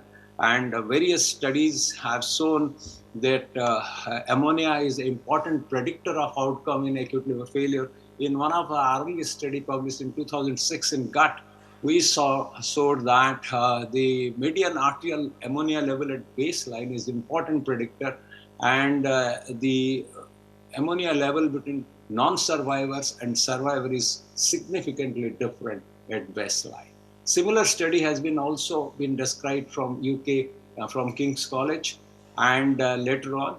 And we, from this study, from a ROC curve, decided the cutoff level of 124 micromole per liter would predict the mortality in about 78% sensitivity and 76% specificity, with a diagnostic accuracy of about 77%. But it was baseline ammonia. And clinically, we observed these ammonia level changes. With changing ammonia level, patients do survive. And therefore, we thought ammonia kinetic is important. And in another large consecutive patients of acute liver failure, we estimated 5 days ammonia level. And if you see out of 295, 157 patients with a very high ammonia level, which was relevant to predict mortality. But when we saw the dynamics, we found the high ammonia level either from low to got elevated or persisted over 5 days, or they declined over 5 days or remained low over 5 days.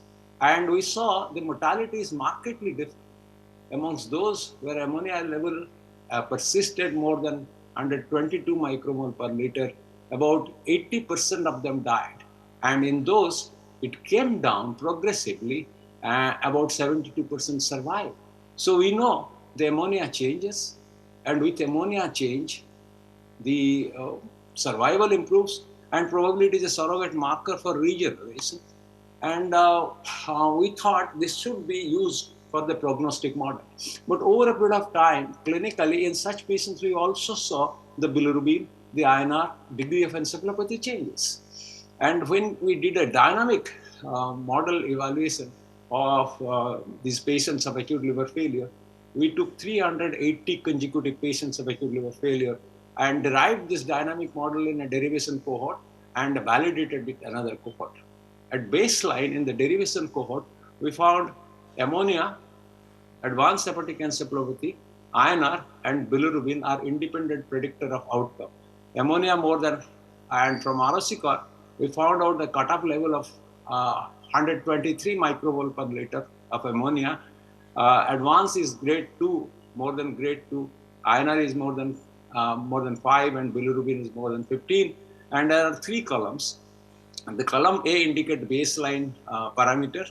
Column B indicates the parameters which on day 3, and C is also indicates day 3 parameters. But the B column, that is this middle column, indicate these patients in whom this parameter actually persisted at high level or increased, and the C column indicates the parameter actually declined or improved or remained low, and the dark bar indicates the survival and gray bar indicates the mortality. In each of these independent prognostic marker, you can see in patients where the ammonia levels or advanced hepatic encephalopathy or INR or bilirubin persisted at higher level than the cutoff level, has significantly higher mortality than survival. In those which is improved, the survival is distinctly better in such patients. And each of this independent prognostic parameter at baseline were significantly different between survivor and non-survivor. But on day 3, when these parameters were re-evaluated, their odds ratio were much more than day 1 odds ratio. And therefore, we used these to score them. We took the beta integer of odds ratio, which is the mathematical strength, and rounded them to provide a score. And you can see there are 6 scores, total number of 6.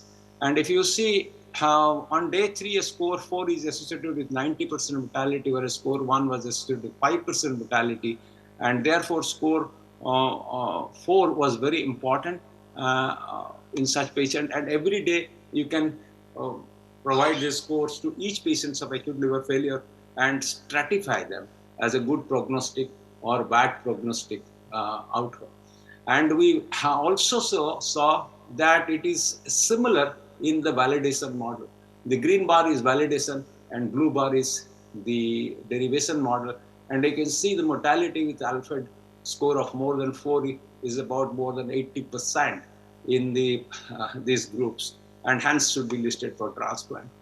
And we also compared the MELD and KCC as far as the dynamic model is concerned, and day 3 re-evaluated and found they change.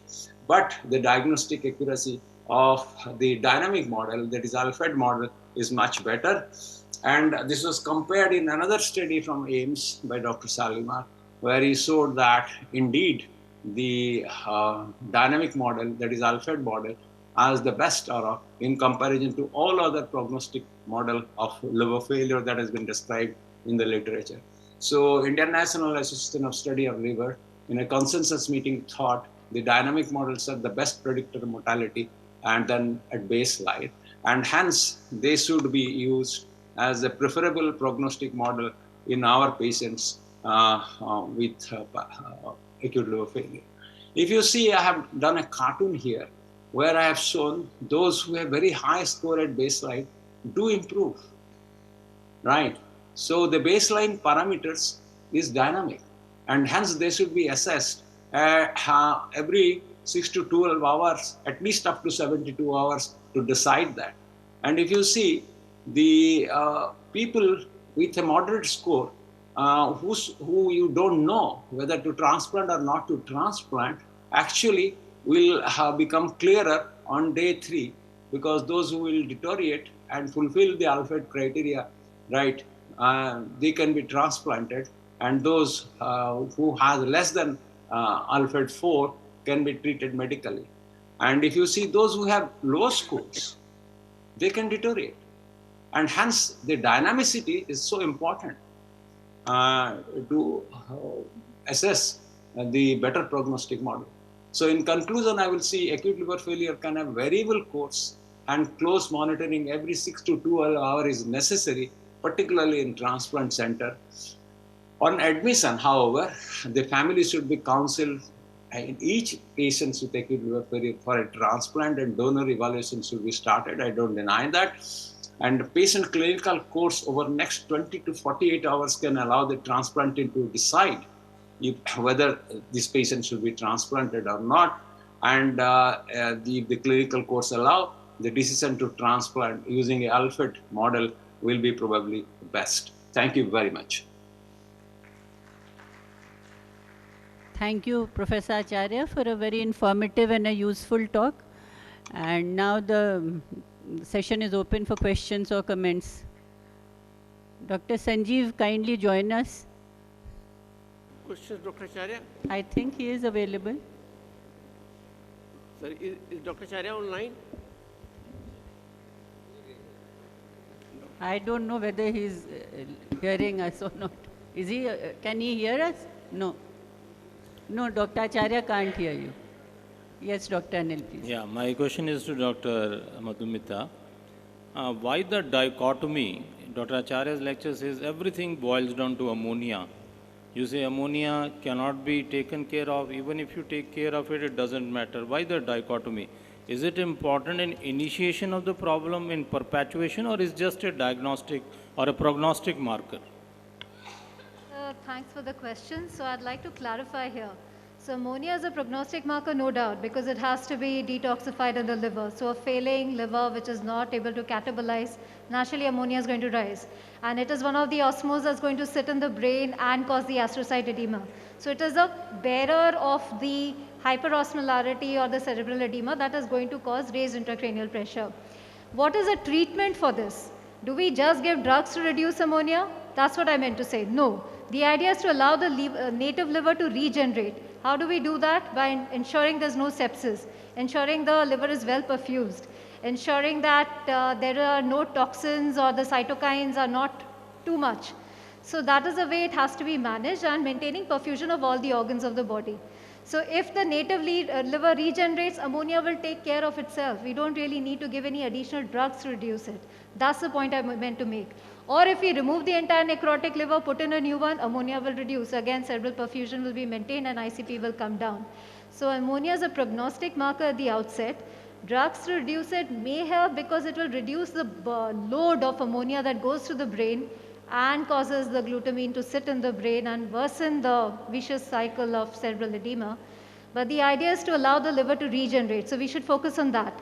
So that is why one of the protocols that people used to earlier say that, restrict protein in these patients. That will reduce the ammonia. That's not a good idea because we want the liver to regenerate and the liver to detoxify the ammonia rather than giving therapies to reduce it mechanically. In your practice, Sanjeev, do you ever look for it, chase it, or use it as a guide in acute liver failure, ammonia? I think I agree with Professor Arora what you're telling.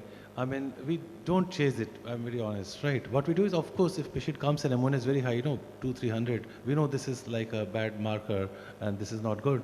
But I would not rely too much on a value alone. A dynamic change is certainly something which reflects that there's a change and patient may be improving. But yes, it just give me an idea that this patient is going to be bad, that's it. No, clinically my guide actually would still be the INR more than it's probably if somebody is coagulopathy which is 7-8 INR, I think that will supersede an ammonia value of 300 in my opinion. Go ahead, please. I would just like to, am I audible? Yeah. Yes. Closer to the mic, please. Yeah. So I just want to ask both of you that you just want ammonia to use as a prognostic marker. So do you have some kind of criteria that do you start CRT early depending on the ammonia level, or do you have some other criteria to start early CRT in a patient who is in acute liver failure? See, that's an excellent question. And I will just, tell you, in a very recent, patients, we had 2-3 patients, ammonia was 800, 800, there's one young boy with 850, 900 ammonia recently. So I think that a very high ammonia is definitely benefited by CRT, which I actually now practice in my patients. But if the patient is really not improving and going towards transplant, then I would not rely too much on that and keep on waiting. But yes, you have a good point, and if it is really skyrocketing, then yes, CRT would be beneficial. So do you have a cutoff level for ammonia? When you think that we should put the patient on CRT, if donors are not ready, if transplant is going to take some time, because sometimes you don't have donors, sometimes one donor is rejected, then you need a second donor. So does it help to stabilize the patient for that time period till the patient receives a donor? I think it's still an individual, decision. I don't think there's a published cutoff level for ammonia to say this needs a CRT, because in fact the evidence for CRT and hyperammonia itself is not so strong. So this is not there. I would like to ask in a different manner. Say if I receive a patient who has ammonia at the time of admission 300. So what should we do? Should we just treat them medically, or should we put them early CRT till we arrange everything, till we convince the family, like with the grade 4 encephalopathy and other things, not like there's no evidence that the patient is not suitable for transplant. Thus starting early would help us to stabilize the patient, or no, it does not have any meaning? That's what my question actually is. The opinion may vary on this, but I personally feel that straightway starting CRT with ammonia of 200-300 is probably not as a recommended course. Unlikely to be change the prognosis. So I'll just add on to that. Just look, using a cutoff of ammonia is not going to help in any clinical decision making. You need to look at cerebral edema. What are the pupils like? Are there any signs of raised ICP? What are the hemodynamics of the patient like? Is there any metabolic acidosis? Is the kidney working well? Are there any casts or things that have started to suggest that there's impaired renal perfusion? That's when we would think of CRRT, not for reducing ammonia levels. Actually, that is just a side benefit of it. It removes some amount of and corrects your electrolytes so that the patient can be managed better. Most of the patients with acute liver failure with grade 2 or 3 encephalopathy would have some level of ICP, raised ICP. Some center have a monitoring facility, some do not. Some depend upon the just clinical features of raised ICP. So as per my clinical experience, any patient which comes to us with acute liver failure with grade 2 or 3 encephalopathy must be having some grade of cerebral edema. We can sometimes measure, sometimes we cannot measure. So actually, what is my clinical experience, that sometimes with patient with high ammonia and little raised ICP, if you start early CRT, sometimes the outcome is much better as compared to when we don't start. I think dynamic monitoring would help you over the next 2 days rather than taking a decision on the first day itself. Next question, please, Dr. Arora. My question is again to Madhumita. Since ALF is a very dynamic process, as you are trying to take care of the patient in the ICU, Sanjeev is working with the patient with liver transplantation. Every few hours you will have to change your stance whether the patient needs transplantation or not. One of the important guides is the degree of cerebral edema, and at the point of reversibility at times is contentious. So my question is, when the patient is on anesthetic agent and muscle relaxants, how reliable are these pupillary diameter or OC, OSN, or even hemodynamic parameters? Do the anesthetic agent, do they have compounding factor? So I can answer that. The transcranial Doppler is independent of all these sedative, hypnotics and paralytic agents that we give in the ICU, because this is actually measuring the blood flow that is going and gives us an indirect parameter of the intracranial pressure. This is probably the best independent modality. The other things that I talked about, which was BIS, which is what anesthesia people are most comfortable with, because that's what they use in the OT to titrate the sedation. So that is going to change, because that is affected by the EMG, and any muscle movements or paralytic is going to reduce the BIS. So that is not useful, but TCD definitely can be used. ONSD is independent of any sedative hypnotic, and that can be used. So a patient who's showing an improvement in ONSD, and we know the ammonia is coming down, INR is improving, just the way we do on a day-to-day practice, and we are able to maintain the lactate and hydration of the patient, then we can wait for recovery. However, if the patient is static for a while, or we are getting worsening trends, immediately the patient is moved, the workup for transplant is started at the outset. Whether we move them to the OT depends on the dynamic scoring. Yeah. I just wanted, in fact, Professor Chara is not here. I would have loved to, had a small discussion on this. Now, we know that LFET is an excellent model, and we also know that it has not been validated in centers who are doing, heavy transplant activity. What is happening is when patient is coming to me, I've realized that he's not coming on day 0. He's really coming on after 3rd day, 4th day, 5th day actually. So they have already actually had a, initial values outside, and then they come to me, they have a value. So for me, what is day 0? That is the question. So if somebody has had an ALF 3 days back, he was in Amritsar somewhere, has come to me now, and is, he's fitting all the criteria, then how much should I wait? What should I do? So therefore, practicality of this model in centers which are doing transplant, I think that needs to be validated, and that will be a very important, multi-center study across all the centers which are doing, because now we are much more connected through various societies, and I think that should be done. And the INSL guideline does include that. I'm really glad I was a part of that also, but I think this LFET model, or whatever Indian model we're doing, should be used more elaborately for validation in liver transplant patients. Thank you. That was an excellent session. And we must thank all our speakers and the delegates. Thank you. Thank you. Thank you very much to our speakers and to our chairpersons for chairing the session. Moving on to our next session, which is on the subject of portal hypertension. I would like to request our speakers and chairpersons to kindly join us on the stage. I would like to request our chairpersons, Dr. Prabha Sawant, Dr. N.P. Bohidar, and Dr. Ashmeet Chaudhary to kindly chair the session. Thank you. Society of Gastroenterology for giving me this kind invitation to chair such an important session on portal hypertension. And I'm fortunate to chair the session, the first speaker being Dr. Patrick Kamath, who needs no introduction, was absolutely clear and analytical thinking. I request him to speak on the topic of concept of compensated advanced chronic liver disease, relevance in clinical practice. Can you hear me now? Oh, yeah. Thank you, Prabha, for that kind introduction. My thanks to the organizers of ISGCon, and especially Sandeep Najawan and my friend Ramesh Ruprai for inviting me to beautiful Jaipur, and my honor to share the stage with Akash and Manam, who I've known for many years. So I have no disclosures. I'd like to thank Annalisa Berzigotti for some of the slides that I'm using in this presentation. So in this talk, I'll try and explain what is compensated advanced chronic liver disease, what are the terms CACLD and compensated cirrhosis, how do you diagnose CACLD, and once you make that diagnosis, what are the management implications, and then some take-home messages.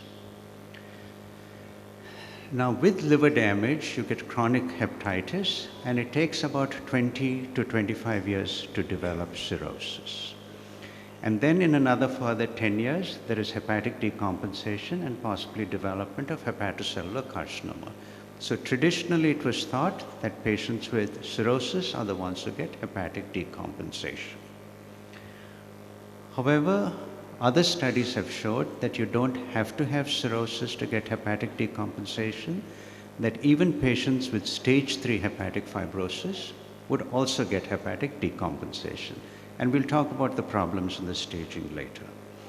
So the important clinical question is, can you identify patients accurately who have F3 or F4 hepatic fibrosis? And that is what is advanced chronic liver disease. So remember a few things. F3 versus F4 is somewhat subjective, and inter-observer agreement between pathologists is not very good, so that it's difficult to separate out on biopsy as well as a non-invasive testing. So consider F3 and F4 more as a continuum rather than very distinct stages. So compensated advanced chronic liver disease is a stage of hepatic fibrosis that is F3 or F4, and those patients are compensated, which means they do not have any complications. However, remember, once you diagnose CACLD, these patients are at risk for developing complications of portal hypertension and HCC, but you're diagnosing them at a stage where you can possibly try and prevent these complications. So let's look at the terms CACLD versus compensated cirrhosis, and it has been a little confusing with these terms. So cirrhosis, very strictly speaking, is stage 4 fibrosis and diagnosed on histology. So if you're a purist, and that was among the discussions, then you need a histological diagnosis. But there are problems even on histology. There's sampling error on biopsies. So on biopsy, fibrosis may be incorrectly staged. So if you look at the liver volume on a biopsy, it is less than 0.5 milliliters. If you look on transient elastography, then it's about 12 to 15 milliliters of the liver volume that you're assessing. On MR elastography, it's 250 to 500 milliliters you're assessing. So liver biopsy assesses only a very small portion of the liver. You can also stage hepatic fibrosis non-invasively. We've talked about transient elastography and MR elastography. And again, like I showed you before, hepatic decompensation and HCC may occur with stage 3 fibrosis. So therefore, compensated ACLD is chronic liver disease, stage 3 to 4 fibrosis without complications, and you can diagnose that by liver biopsy or non-invasively. On the other hand, compensated cirrhosis is stage 4 fibrosis, and strictly speaking is a histological diagnosis and not associated with complications. So what are the differences? CACLD and compensated cirrhosis, I think, are both acceptable terms. The patient doesn't care what you call them. They want to know what you're going to do about it. So I think they are both acceptable terms. Use compensated cirrhosis when you're sure about F4 fibrosis, and that's on histology. Use compensated advanced chronic liver disease when either TE shows F3 or F4 fibrosis, or histology shows you F3 or F4 fibrosis. So what I'm saying is that all compensated cirrhosis is chronic advanced chronic liver disease. But all compensated advanced chronic liver disease is not compensated cirrhosis. There's just that small difference. So how do you diagnose CACLD? So these are the recommendations. I think they have overemphasized transient elastography. I do believe there's a role for serological tests which are cheaper and simpler, but these are the recommendations. So liver stiffness measurement less than 10 rules out compensated advanced chronic liver disease. So there's no advanced liver disease if elastography is less than 10. Between 10 to 15, maybe, but over 15 is highly suggestive of advanced chronic liver disease. The practical issue is, if their liver stiffness measurement is less than 10, you really don't have to worry about these patients at least for a few years. Now, what are the management implications? You've diagnosed CACLD on elastography or biopsy. I think that's the important thing for the patient. What do you do about these patients? Most important of all is prevent hepatic decompensation, and you're trying to reverse etiology. So ask them to stop alcohol, lose weight, treat viral hepatitis, autoimmune hepatitis, or whatever the etiology is. Surveillance for esophageal varices, I think Boveno uses the term screening. Screening is an incorrect term. Screening is used for a general population. Surveillance is used for a risk population. So these patients are at risk. So it's surveillance for esophageal varices, and it's surveillance for hepatocellular carcinoma. Consider immunization. In India, you probably don't need to immunize against hepatitis A because 90% of adults have positive serology. But consider immunization against hepatitis B, pneumonia, COVID, and influenza. So these are the practical implications. The question is, do you have to do an endoscopy in all these patients, or can you use transient elastography to reduce the number of endoscopies you do? So can you avoid endoscopy in some patients? You need to do endoscopy in patients whom you think have clinically significant portal hypertension, and can you diagnose that non-invasively? So let's look at this study. Alcohol-related liver disease, hepatitis C, hepatitis B. Liver stiffness measures over 25 typically meant hepatic vein pressure gradient greater than 10. Similarly in lean NASH. However, in obese NASH, it's not very good. So liver stiffness measurement over 25, be a little careful. And I think that's the reason why Baveno has overemphasized liver stiffness measurements, but I think there's still a role for looking at other things, looking at BMI and platelets in these models. One important recommendation of Baveno is the rule of 5s. So remember that rule. Less than 5 is normal. Don't worry about these patients. Over 25, almost all of them will have clinically significant portal hypertension. Remember we said over 10, maybe some will have clinically significant, over 15, they will have it. So look at the platelet count in these patients. If the platelet count is over 150, 10 to 15, they don't need endoscopy. So platelet count when the elastography is less than 15 kilopascals, platelet count greater than 150, unlikely to have varices. So LSM less than 15, platelet more than 50, remember that, unlikely to have clinically significant portal hypertension. Over 25, likely to have clinically significant portal hypertension. Any other group? Yes.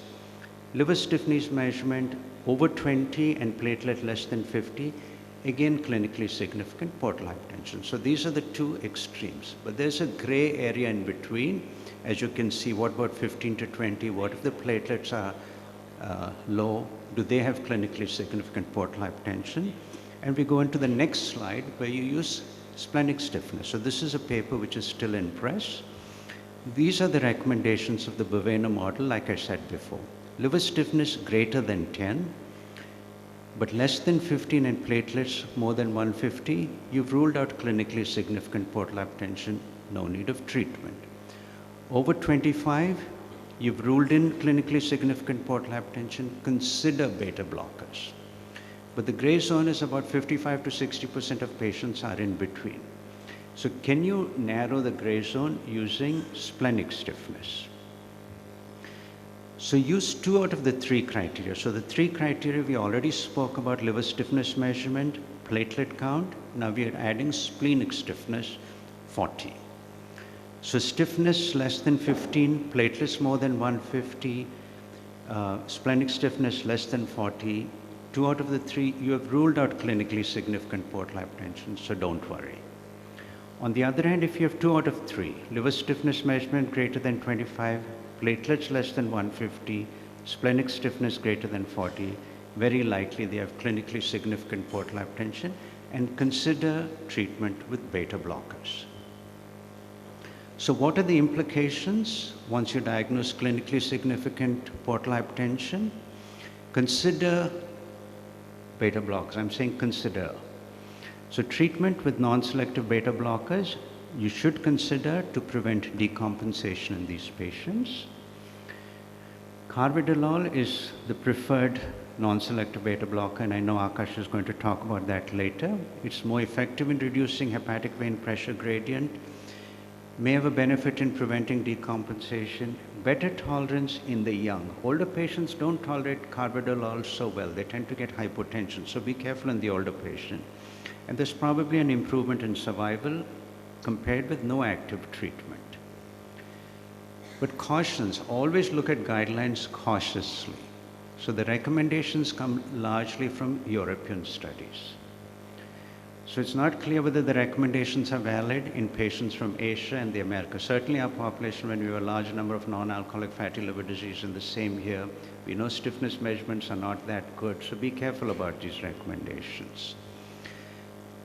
Once you diagnose compensated advanced chronic liver disease, the use of non-selective beta blockers is based on small prospective studies or large retrospective studies. And these had actually used endoscopy as a starting point. So they did not use transient elastography as a starting point for management decisions. So certainly these recommendations need validation. And my plea to all of you is, there are many investigators here. You have a huge patient population.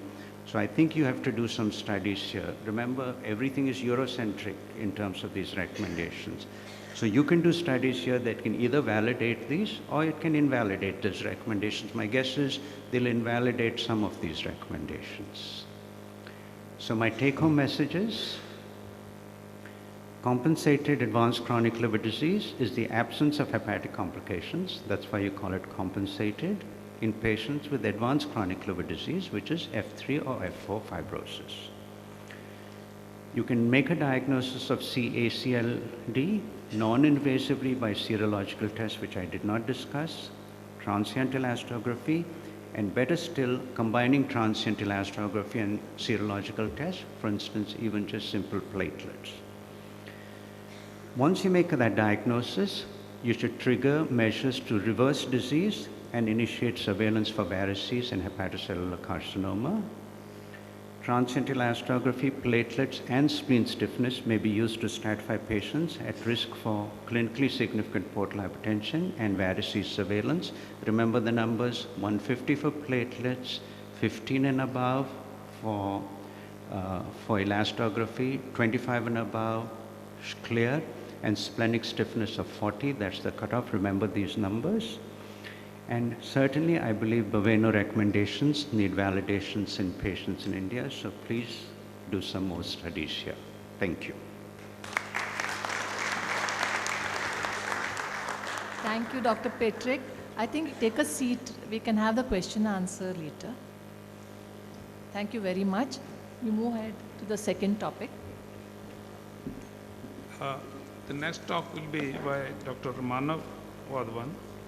We know him, he is the Senior Director of Institute of Liver and Digestive Disease, Head of Hepatology and Liver Transplant at VLK Max Super Specialty Hospital. He will be talking about the tips, preemptive tips in acute variceal bleeding. Manav, please. Thank you, sir. Thank you. My sincere thanks to Dr. Nijhawan and the ISG team for asking me to talk here. Now it's an honor to talk after Professor Patrick Kamath. And before I start, I must quote what he told me almost a decade back.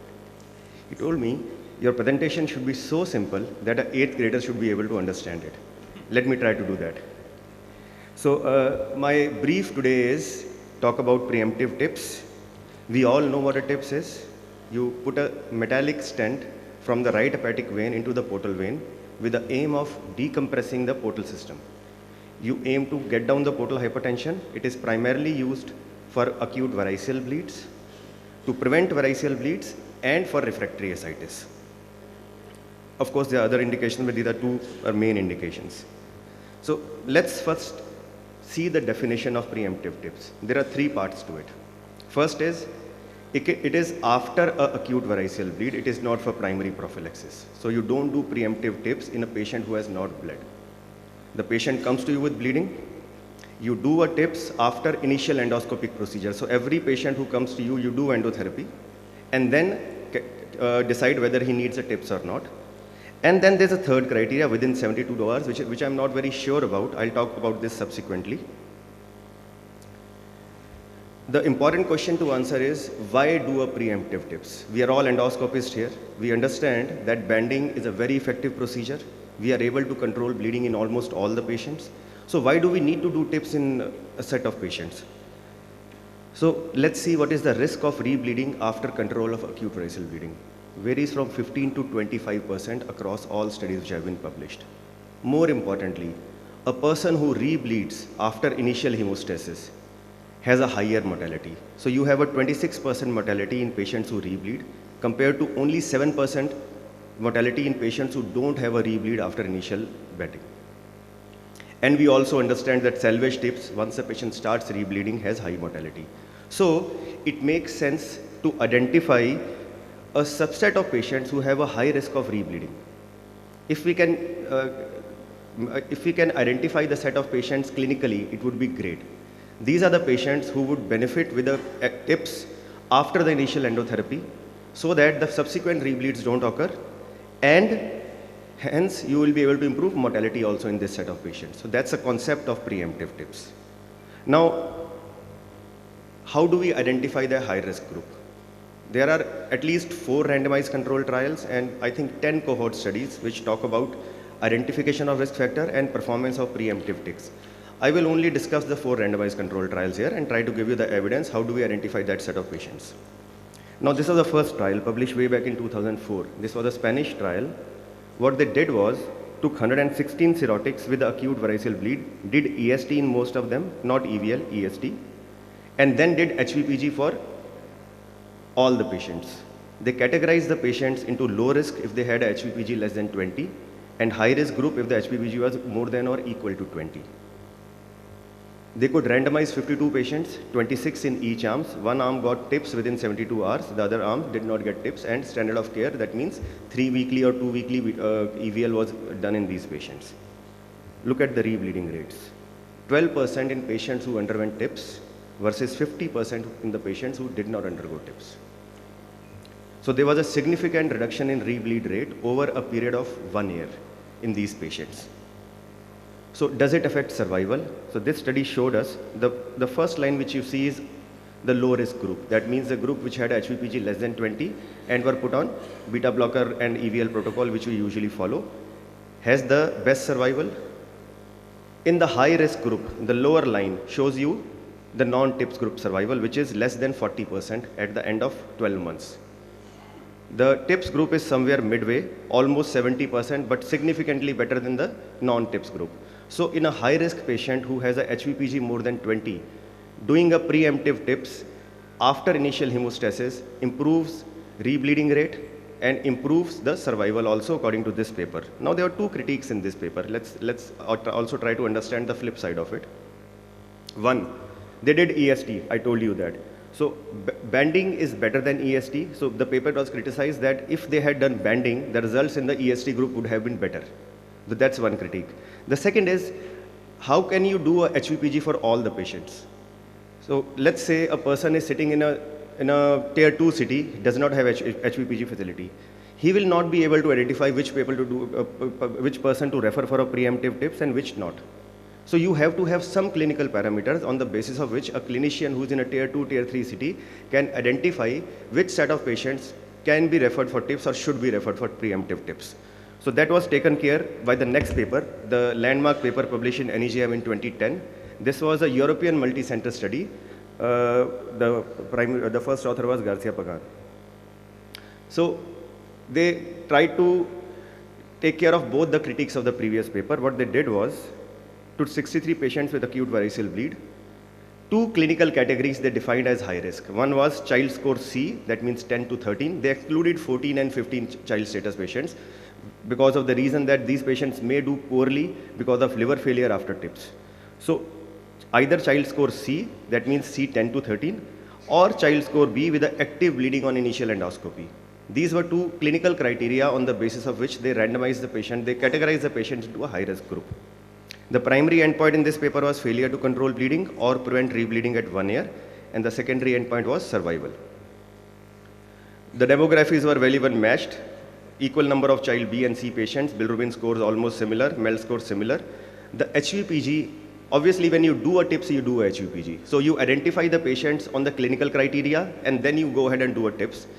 So the HVPG came out to be, the median mean HVPG was 20.2 with a standard deviation of 7 millimeter. That means some patients had actual HVPG as less as 12 millimeter Hg also in this group. Let's look at both the criteria which we talked about in the first paper.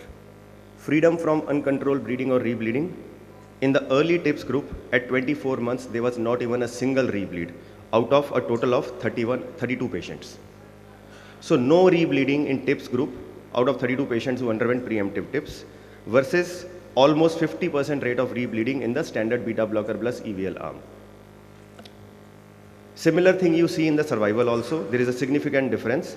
The survival in the the TIPS group was almost 82 or 83% compared to 60% in the beta blocker EVL group.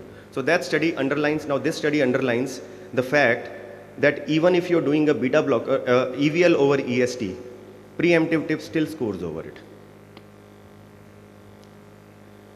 There are two more interesting things to see in this paper. One, let's look at the group, the 31 patient group who underwent banding. Out of this, 14 patients had failure of therapy. That means either they were not able to control bleeding or they had a rebleeding. 7 of them underwent a salvage TIPS. I told you in the first slide, salvage TIPS has higher mortality, that is shown here. 4 of these patients who had a rebleeding died despite TIPS. So in fact, out of 14, 5 were considered unfit for TIPS and 4 died after TIPS. That means 9 out of 14, 64% could not be salvaged once they had a rebleed. So a rebleeding patient is a high risk patient. No matter what you do, you are going to lose many of them. So why not identify these patients beforehand and do a preemptive TIPS for them? That's what this paper showed us. One of the critique again which has been raised is you do a TIPS, you increase the incidence of encephalopathy. But this paper actually showed a lower incidence of NCAF in the early TIPS group. There were 8 NCAFs versus 12 in the beta blocker arm. So encephalopathy actually decreased. How they explain that in the paper is they say that probably the progression of liver disease because of rebleedings is less. So that's the reason probably they did not get HE in these patients. Secondly, most of these patients will not be sarcopenic, but that data is not discussed, so we'll not go there. Third trial. This is from a Chinese group published in 2019, almost 9 years after the second trial which I talked about. Now, almost similar criteria with minor differences, but this paper actually scores over 2 things over the initial paper. One, it's a larger cohort. You see 132 patients were randomized here as compared to only 60. So twice the number of patients which you had in the previous group. There was 2:1 randomization. 2 patients in early TIPS versus 1 patient in the EVL beta blocker arm. Secondly, this tests a different demography. So in the European US cohort, you will have alcoholic liver disease predominantly. 70–80% of them will be ALD. In a Chinese cohort, you will have hepatitis B and C constituting 70 to 80%. So this tests the hypothesis in a different set of population, in a chronic viral hepatitis causing cirrhosis group of population. Similar results again. The rebleeding rate in TIPS arm was only 13% at the end of 1 year versus 38% in the no TIPS arm. Look at the transplant-free survival. The red line tells you preemptive TIPS survival. The blue line tells you the EVL beta blocker survival. Almost 90% compared to 70% in the EVL beta blocker arm. The difference was 80% versus 64%, sorry, which the difference is statistically significant, p-value of 0.04. They also looked at whether the incidence of encephalopathy is different, and they found no difference in the 2 arms. So in contrast to the previous paper which said that encephalopathy actually is lesser in the TIPS arm, these authors found that the encephalopathy rates are similar. So you are preventing rebleeding, you are improving survival, and not causing extra encephalopathy in these set of patients. The final paper is the weakest paper. That's the reason I'm not devoting much time to it. I'm just telling the results of this paper. What they did was, this is a UK paper. 58 patients were recruited over a 6-year period. That's too long a period for 58 patients. So results will be influenced by many other reasons if you have a 6 months period of inclusion and only 58 patients. They also showed a reduced varicose rebleeding, but there was no difference in survival in this arm. But this, as I told you, this is the weakest paper among 4. So these 4 randomized controlled trials have led to both Baveno 7 and our own ISG Upper GI Task Force guidelines recommending preemptive TIPS with Teflon coated stents. Now I have highlighted within 72 hours in italics in a different color. I've highlighted that. Why? Because we really don't believe in that, and the ISG Upper GI Task Force does not talk about 72-hour period. I'll discuss this in the last slide. Preemptive TIPS is indicated in patients bleeding from esophageal varices or type 1 or type 2 gastroesophageal varices who meet any of the following criteria. First criteria is Child-Pugh class less than 14. Second criteria is Child-Pugh class more than B7 with active bleeding at initial endoscopy. And third criteria is HPPG more than 20. If any of these 3 criteria are met, the patient can be offered preemptive TIPS, and that may lead to improved survival in these set of patients. The level of evidence is A, strength of recommendation is 1. So that's a strong evidence for support of this procedure. I think we can skip this, although there are other high-risk groups also defined, but that's not very relevant. One of this which comes to my, caught my eye was MELD more than or equal to 19. Now this subgroup of patients, they generally have a HVPG which is more than 20, and the survival advantage has been shown to be more in the cohort studies. So none of these 4 randomized controlled trial that talks about MELD 19, but a few cohort studies do talk about this, and this may be a reliable marker also in addition to the other 3. But there are issues. This is my final slide. The issues to understand and consider here are first the 72 hours window. So if you decide to do a TIPS on day 5 or day 10 after the initial bending, will it not call a preemptive TIPS? It is still a preemptive TIPS because you have, whatever time you have taken, you have decided that this patient belongs to the high risk group. So I'm not too impressed with the 72-hour window. We can do it later also, although it may give you more advantage to prevent early bleedings, early rebleeds if you do it earlier. Secondly, patients who have renal dysfunction. Now there are multiple problems in the patient who have renal dysfunction. One, a TIPS may not be as effective. Doing a TIPS, you transfer the whole lot of splanchnic volume into systemic volume. If the kidneys are not functioning properly, the clearance of water will not be there, the heart decompensation will be more. And any of these trials have not tested renal dysfunction, so we don't know what the results are. So we have to be careful not to offer it as of now in a patient who has a pre-existing renal dysfunction. Next comes NASH-related cirrhosis. I told you the studies are either from Europe or from China. ALD, hepatitis B, hepatitis C. We don't have enough data on NASH cirrhosis. And we also understand that NASH cirrhosis patients do have renal dysfunction. So that may complicate things further. So we have to be, again, careful in advising. It may not be a contraindication, but we have to be more careful than in other set of patients.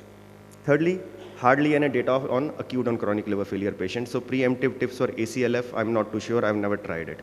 It may lead to more liver failure. It may lead to less. I don't know. But I would be wary of using it in a ACLF patient. And finally, sarcopenia. Now, this is one criteria which we rely very often to offer TIPS. If person has profound sarcopenia, by profound sarcopenia, I mean you need to use Indian standards, recently published from our group only. The cutoff standards of sarcopenia are much lower in India. If the patient has sarcopenia by Indian standards, the risk of encephalopathy increases. Again, it is not an absolute contraindication, but you have to be aware that the patient has sarcopenia so as to take that into your stride and explain it to the patient. I think I'll stop here. Thank you for patient listening. Dr. Manav, please take the chair. We'll have questions, sir, at the end. I now invite Dr. Akash Rai, who's a consultant hepatologist and a liver transplant physician at Institute of Gastrosciences and Liver Transplantation, Apollo Hospital, Kolkata, for his talk on carvedilol versus propranolol, evidence-based clinical practice. Very good afternoon to all assembled. Firstly, I thank the entire organizing committee from ISGCon 2023. It does give me some jitters to have a talk after Manav sir and the legend himself, but I'll try to walk you through over the next 15 minutes with 2 drugs which we use in our everyday life as to what the hardcore evidence of these 2 drugs are. So we'll set it as what are the core concepts and mechanisms. We'll divide into early stages, and then we go on to later stages of advanced cirrhosis. So before we start, let's set the question. The natural history of cirrhosis ranges from fibrosis to compensated advanced chronic liver disease, as we discussed, to the index point of development of clinically significant portal hypertension, which is one of the turning points, and then progression to further stages of ascites, further decompensation, and advanced states. In each of these points, we would try over the next 15 minutes as to what is the evidence for propranolol and carvedilol at the individual stages. So coming to the basic hemodynamic effects, these are non-selective beta blockers. Both are non-selective beta blockers, so they would affect on the beta-2 receptors, block them, decrease the splanchnic flow, and also on the beta-1 receptors, which are the cardiac receptors, that would decrease your cardiac output and in turn reduce your splanchnic flow. What carvedilol additionally gives you is an alpha-1 resistance, which would reduce your intravascular hepatic resistance occurring at the sinusoidal level. Since it is going to have its effect on the alpha-1 blockers, it will come with a baggage of reduction of systemic vascular resistance, and you can expect that it would lead to decrease in arterial pressures and a possibility of worsening ascites and acute kidney injury, which we'll be simultaneously looking upon as we move on. But as we see, the key drivers to these are two aspects. One is reduction of the splanchnic flow, and secondly is reduction of the intrahepatic resistance. To go ahead to reduce the portal pressure, to reduce three basic things, which one we are very commonly used to with, that is reduction of the first episode of varicose hemorrhage, secondly, reduction of second varicose hemorrhage and further decompensation, and the newer concept of prevention of a first non-varicose decompensation. Besides these hemodynamic effects, there are other non-hemodynamic effects that are across the board for beta blockers. By increasing the intestinal motility, they would reduce gut dysbiosis, overall reduce systemic inflammation, and can help in prevention of decompensation and incident infections. So before we move ahead to the evidences, let's understand some core response values, which are important and are usually used in any studies with beta blockers. So you need a 10% delta reduction in HVPG for prevention of first varicose bleed, or, which is new, is for other decompensations, 20% for prevention of rebleeding, and even if you bring your HVPG values down to less than 12, this helps in both of these cases. But what's important here, that the dose-response relationship with HVPG is not linear. Even at the lower end of the graph and the higher end of the graph, you cannot predict how those changes in dosage is going to correlate with the changes in HVPG perfectly. Secondly, when you go to the lower end of the graph, when you've got smaller changes of patients, say somebody's got a HVPG of 14 and you've got a 10% rejection, that's 1.4. So that translation becomes difficult with HVPG. And lastly, we still do not have good surrogates of responses for HVPG. You've got an HVPG response that comes down, but do we have clinical surrogates that we can use in day-to-day life for understanding that?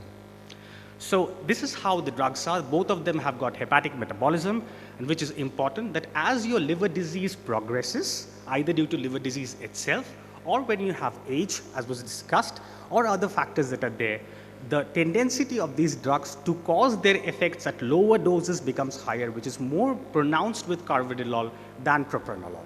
The dosages that are usually recommended differ in patients without ascites and with ascites. If you see the propranolol maximum doses of 320 and 160, these are primary doses derived from cardiological studies. In liver disease studies across the board, we do not really reach such high ends. So let's come to the evidences that we have in the early stages of the disease. The first question, how early can you start using beta blockers? Can you use it to any patient with compensated advanced chronic liver disease or compensated cirrhosis? Perhaps no. This study from Candid Villanueva's group at Barcelona clearly shows that once you have HVPG of more than 10 with or without varices, these are the group which actually benefit more from the use of a beta blocker. But what's important in this paper is that there were around 20% of the patients who had got subclinical portal hypertension, that means less than 10, they had a reduction to below 6. And if we think back to the mechanism of carvedilol, when it starts acting at intrahepatic resistance, which might be one of the ways you can reduce in this subgroup of patient, do we have a use of carvedilol in this group? The data is still not clear on that. Nextly, let's go to prevention of varices. You have somebody of varices, you want to prevent the growth of varices, or you want them to from no varices to. That brings us to the original timolol study, which was negative. After that, there were 2 more studies with propranolol that were also negative. But in 2016, there was a study from Professor Serene's group, which first time used carvedilol for the prevention of varices and actually showed a positive data. But we have got an updated meta-analysis from Matthias Mondorfer's group, which said that the data still remains gray. For this aspect, we still are in a gray zone. Secondly, this is what has changed the entire nomenclature and understanding of beta blocker use, the Predesky trial of 2019, where they took patients who had compensated cirrhosis with CSPH. They may have had varices or may not have varices, but if they had varices, they had small varices without RCS. They subjected them to either 2 groups, either you're a beta blocker responder or a non-beta blocker responder to an IV challenge of propranolol, and then subdivided into either use of carvedilol or propranolol. The trial was not designed to compare carvedilol and propranolol, but what you can see out here, for point-by-point strata, the HVPG reductions as well as the translational endpoints of reduction of ascites and overall mortality was possibly better with carvedilol. Data which we are more used to primary prophylaxis, patients who got esophageal varices with HVPG more than 12, you do a double response HVPG. The reductions in HVPG with propranolol in the non-responders group that are there, even those that do not respond to propranolol tend to respond to carvedilol, and there remains a small group that still would not be responding to carvedilol.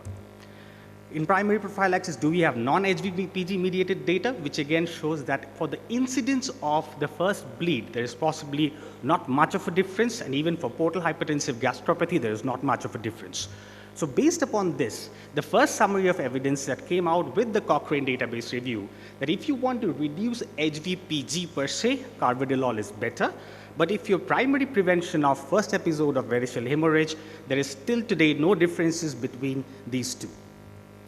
So carvedilol, what happened with the Predisky trial is that what we moved towards clinical prevention of first clinical decompensation or mortality. This is this year's paper, which was published and looked at individual patient data to compare the effect of carvedilol, not against propranolol, but against either EVL or no therapy, and to see whether this prevents risk of decompensation or mortality, and which was true for carvedilol. So that is what has brought us to the current evidence from Baveno. If you do not have CSPH, you're not going to use either. If you have, propranolol and carvedilol are both a choice, but carvedilol comes with the addition of better reductions of HVPG, better tolerance, and improved survival. But HVPG is not a daily clinician's way, and I think we need the clinical markers to identify that group who would actually benefit. So we go back to the Baveno 7 criteria of LSM of greater than 25, either alone, or of LSM between 20 to 25 and a platelet count of less than 150 with the addition of screening stiffness, which I was talking about, which would be perhaps candidates to receive carvedilol. Going towards the secondary prophylaxis. Again, if you want to compare HVPG reductions of carvedilol and propranolol in secondary prophylaxis, the effects of carvedilol are better. If you see the overall response rates around 28% with propranolol, that jumps up to around more than 50% in patients with carvedilol. But what's more interesting in this paper is that in the long-term follow-up, people on carvedilol had lesser time to rebleed, lesser development of ascites, and similar incidences of AKI. In the short-term effects, this is from the All India Institute group, which they've seen that in patients who have bled, you subject them to endoscopy, and they re-stratify them to either receive propranolol or carvedilol. The delta reductions of the percentage of people who become HVPG responders are more with carvedilol than propranolol. What's more important is that if you see the change in MAP, that is also more with carvedilol. That brings up the question that as you go to these advanced stages, now carvedilol's efficacy for reduction of the MAP tends to be higher, which has its individual adverse events. These are the long-term outcomes, again, from the AIMS group, which they followed up that same trial population over a long-term period. And again, what they said that though the incidences of rebleeding or other complications are not different, but new onset worsening of ascites, we can go back and translate it and compare it to the original Predisky study, which was in a different model that was left less with carvedilol. So the cumulative evidence that we have for secondary prophylaxis comes from a single meta-analysis. If we see that short-term rebleed, long-term rebleed, drug-related adverse events, hypotensions, all tend to be actually lesser with carvedilol in this series. But the important part is that the patients were not included in these studies were those with advanced refractory ascites or advanced liver disease that's there. So do we have, this is a separate topic altogether, that do we have evidence of carvedilol versus propranolol in the setting of refractory ascites? Possibly not. But if you see the trend in these studies that are there, the initial studies all showed a worsening of mortality with the use of beta blockers. But as and when you have moved on to use a more wider definition of population, which includes people with recurrent ascites as well as refractory, there is possibility a benefit of using beta blockers, but that again brings us to the question of that window that is there. So I would like to rather put it that if somebody has got ascites, as of current data, if it's in the early stage of the disease, carvedilol possibly still is a better option, but as and when this disease progresses and you go into more severe disease states, propranolol at lower doses is possibly a better choice. Do we have data on ACLF? There are actually two studies, one from Professor Serene's group using specifically carvedilol in patients who had small or no varices with HBPG of more than 12, and they found a reduction in AKI, reduction in SBP, as well as 28-day mortality. And again, from Dr. Anand Kulkarni's group, this was a multi-center trial where they actually took patients with the partial ACLF. But what's interesting is only 25% ended up receiving the beta blockers. But they also showed that there is a reduction in 30-day and 1-year mortality and a higher chance of recompensation. So summarizing the evidences that we have currently in advanced disease, for prevention of recurrent variceal hemorrhage per se, traditional NSBB, that's propranolol or carvedilol plus EVL, either of the two is okay. We need better, well-designed RCTs comparing secondary prophylaxis head-on propranolol versus carvedilol. If there is ascites, we need to reduce the dosage. The cutoff point, according to Bovino, is a systolic blood pressure of less than 90 or a MAP of less than 60. Once you recover back from this stage, if you can reach that stage, there is a window to perhaps reinitiate beta blockers in these cases, with possibly propranolol being the choice. But if there is continued intolerance, it's best to discontinue these agents permanently. So this is the evidence data that we have. Unfortunately, there is more of reds and more of yellows than we have in greens. So our data is primarily with propranolol is higher for patients who have got more advanced liver disease. In carvedilol, it is in a very select subgroup where you have good quality RCTs and meta-analysis that is there. And in majority of these areas, this data are derived from observational and retrospective studies, which makes it very difficult to have an absolute opinion to understand who's the winner between carvedilol or propranolol. But I would still like to summarize it according to these headings. For prevention of growth of varices, one trial showing benefits with carvedilol, we don't have clear-cut evidence. Primary prophylaxis for variceal hemorrhage, we have got good quality evidence for both. Portal hypertensive gastropathy, again, one trial which looked at it in detail. For prevention of first decompensation, which may or may not be variceal hemorrhage, carvedilol, based upon 2 trials now, does have a data which is beneficial. Secondary prophylaxis for variceal hemorrhage per se, again, head-on, they are equal. Early stages of ascites, possibly carvedilol better than propranolol. Again, it needs better controlled trials. Advanced cirrhosis and refractory ascites, low dosages of propranolol, and we don't know when that window is going to close. Acute and chronic liver failure is a debate that's still very wide open. So each stage and each person with cirrhosis, we find them as a particular stage. It might be at the earlier stage where we have a choice to make that will influence its consequence. Or it might be at a very advanced stage where we'll have a choice to make that will again influence its consequence. So each choice with each of these drugs has a consequence, and with each of these consequences would have an ultimate outcome. Thank you, everybody. Now open for question and answer. I would like to ask one question to Dr. Patrick Kamath, please. See, compensated advanced chronic liver disease reflects the continuum of severe fibrosis. So most of us prefer non-invasive tests like liver stiffness. So would you advocate that at the first sitting, do the liver stiffness measurement along with splenic stiffness measurement along with fibro test? Because if you have a single value at the first sitting of liver stiffness, you're supposed to repeat it again in as early as possible in a fasting state. So our patients may not want to undergo a test the second time. So is it better to do at first sitting 2 values, so you'll know whether there's clinical significant portal hypertension or not? So the question is, when you are doing a test for fibrosis, that you're doing transient elastography of the liver, should you also combine it with splenic stiffness? So that's the question. So everything is related to whom you're going to do the study in. So if you're doing a population study, then you shouldn't use transient elastography. That is too expensive. I think you should use serological tests for that. And there's the European study which is going to be published very soon, which is based very simple serological tests. You don't even reach the stage of transient elastography to separate out the population which is at risk for hepatic fibrosis. Once you have that population, then you have to do transient elastography of the liver. Doing it in the spleen means, remember, if you look at endoscopy, there are only 20% of patients who have cirrhosis will actually have clinically significant portal hypertension. So if you do splenic stiffness on everyone, it means in 80% you're doing a splenic stiffness unnecessarily. So to me, it's a very practical issue. How much do you want the patient to undergo through? I would use serological tests first. If they suggest to me this patient is at risk, then transient elastography would be the way to go. No, but transelastography, what they say is one reading is not enough the first time. You're ideally supposed to repeat the test in a fasting state as early as possible. That's what's mentioned.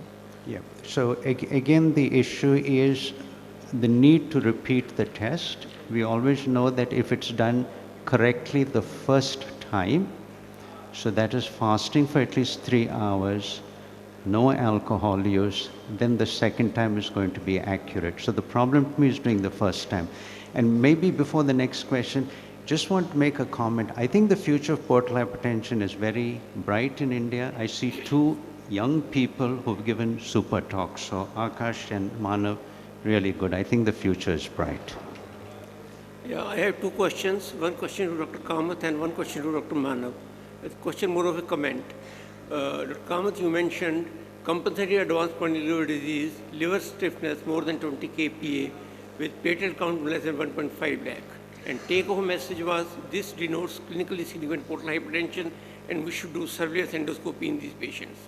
It's very this thing, when this parameter was applied for clinically significant portal hypertension and surveillance endoscopy or varices, it was found that many patients with these parameters did not have varices.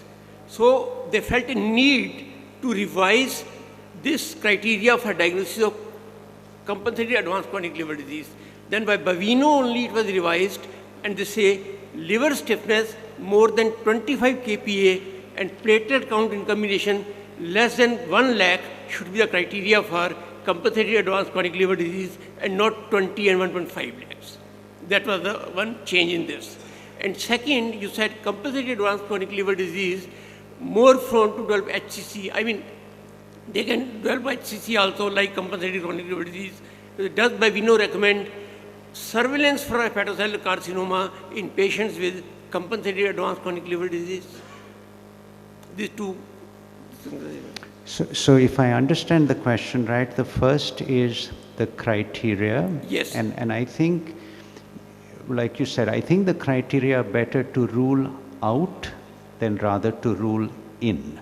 So if the stiffness is less than 15 and the platelet count is greater than 150, you're ruling out. But even among patients with these criteria, ruling in, the predictive value is less.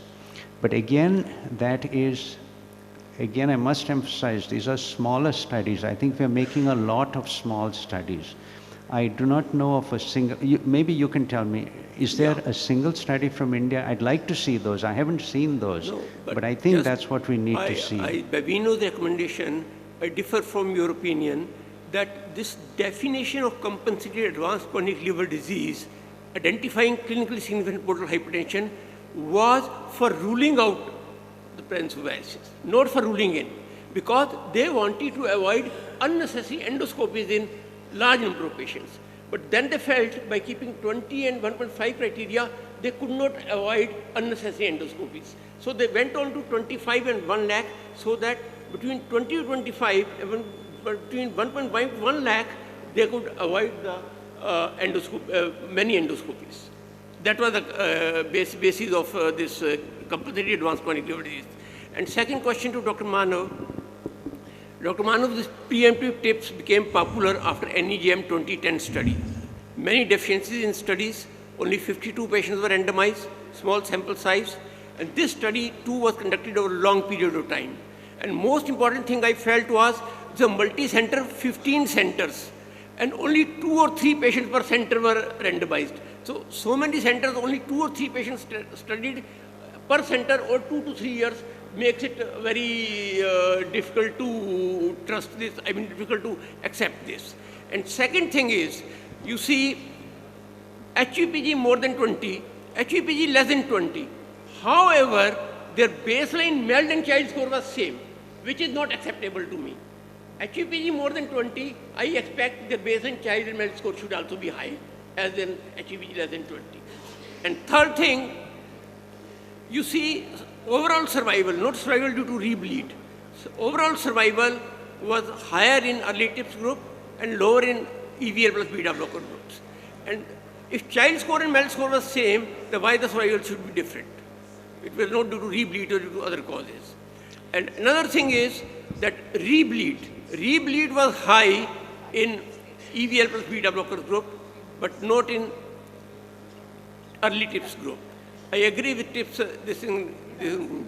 However, reflecting this into survival and mortality into 2020 or after that is difficult because in 2010, other modes of controlling rebleed like Danisela or hemospray was not there. So if now, after EVL, rebleed occurs, then there are better ways of controlling the rebleed like Danisela and hemospray so that rebleed is easily, readily controlled and patient do not develop complications following that and not the mortality. So your analysis of the paper is impeccable as always, sir. Your analysis is spot on. What you're saying is absolutely right. The second paper which I talked about, third paper actually, 2019 Chinese paper, similar trial, similar results. So, and just one thing I want to point out, correlating the MELD and child status to survival at the end of 2 years is not a linear thing. Here you are, so you can question you can question how it came, but you cannot, you have to believe the data which is given to you. I agree the first paper had very small number of patients, the second number of patients was 132 with 86 underwent TIPS. So the overall data supports what they are saying, but your point is right. What you're saying is, it makes sense. Points. I think you can give the next person a chance to ask. You can ask at lunchtime, sorry. Yeah, I have one question to Manav. You gave us the criteria for selection for preemptive TIPS, HVPG or child C and child B, but you did not tell us in the largest Chinese study whether they use these same criteria. Same criteria, sir. Same criteria. That is child B with active bleeding and child C 10 to 13. And child C less than 14. Same criteria. Okay, I just wanted to confirm that. And just inviting a comment from Patrick, most of the studies with reference to splenic stiffness are really looking at selecting patients for endoscopy or not. Would you agree that really that's not much of an issue as far as India is concerned, and most patients would get an endoscopy pretty easily and you don't have to worry about selecting patients for endoscopy in our setting? So, do you want to comment first? Just one thing I wanted to reiterate. Actually, endoscopy in India is cheaper than FibroScan. So that probably answers the question. So on this TIPS, preemptive TIPS, Manav had talked about the 72 hours and why 72 hours. It's been very practical reasons because they could not often get a radiologist over the weekend. So if they said 24 hours, then a lot of patients won't be in the study. So 72 hours was taken because then you can do it on Monday. Remember, in general, bleeding over the weekend is associated with worse mortality than those who bleed during the week. That is across all bleeding. And so practical issues decide how you enter patients into the study. It's not that you have to wait for 72 hours. And FibroScan versus endoscopy surveillance, I think based on what you tell me, I think you can do a cost-effective analysis, but you have to have a patient preference too. Remember that. We've taken all our studies from the investigator point of view to look at it from the patient point of view. Does the patient want an endoscopy or a FibroScan? If I have to pick, I'd probably pick a FibroScan. If you tell me the endoscopy is going to cost 100 times more, then I'll say, okay, that's clear. But if the cost is the same, less with endoscopy, then I have to say, how much inconvenience will I go through? So we have to take patient preferences into that decision. But sir, in Indian context, if you tell the patient the cost, they are ready to take any pain. Yeah, it's how you communicate with the patient. My question is to Dr. Patrick. So the basic premise of trying to have a new entity called compensated advanced chronic liver disease versus compensated cirrhosis is based on sole criteria of having a biopsy. Biopsy for liver diagnosis of liver cirrhosis has inherent limitations. 33% of the times in the conventional teaching you will miss up cirrhosis. And in any case, downstream workup of management, assessment, treatment, prevention is the same. So where are we heading towards? So you ask a good question. Personally, I don't like that term, okay? Yeah. This was the topic given to me, so I give that topic. Justifying that. But I don't like the term. I tend to be a generalist. I'm a practical person. What will I do when I see such a patient? To me, it's less important what we call it. So typically we use it, when we're treating with steroids. The rheumatologist will do 1,000 more tests to tell you exactly which type it is. For me, I don't care. We're going to use steroids. Let's use it early and make the patient feel better. So that's a terminology somebody has come up with. Unfortunately, it will stick and it will continue. Practical use is very little. What we're saying is instead of a biopsy, use some other assessment to come to the same conclusion.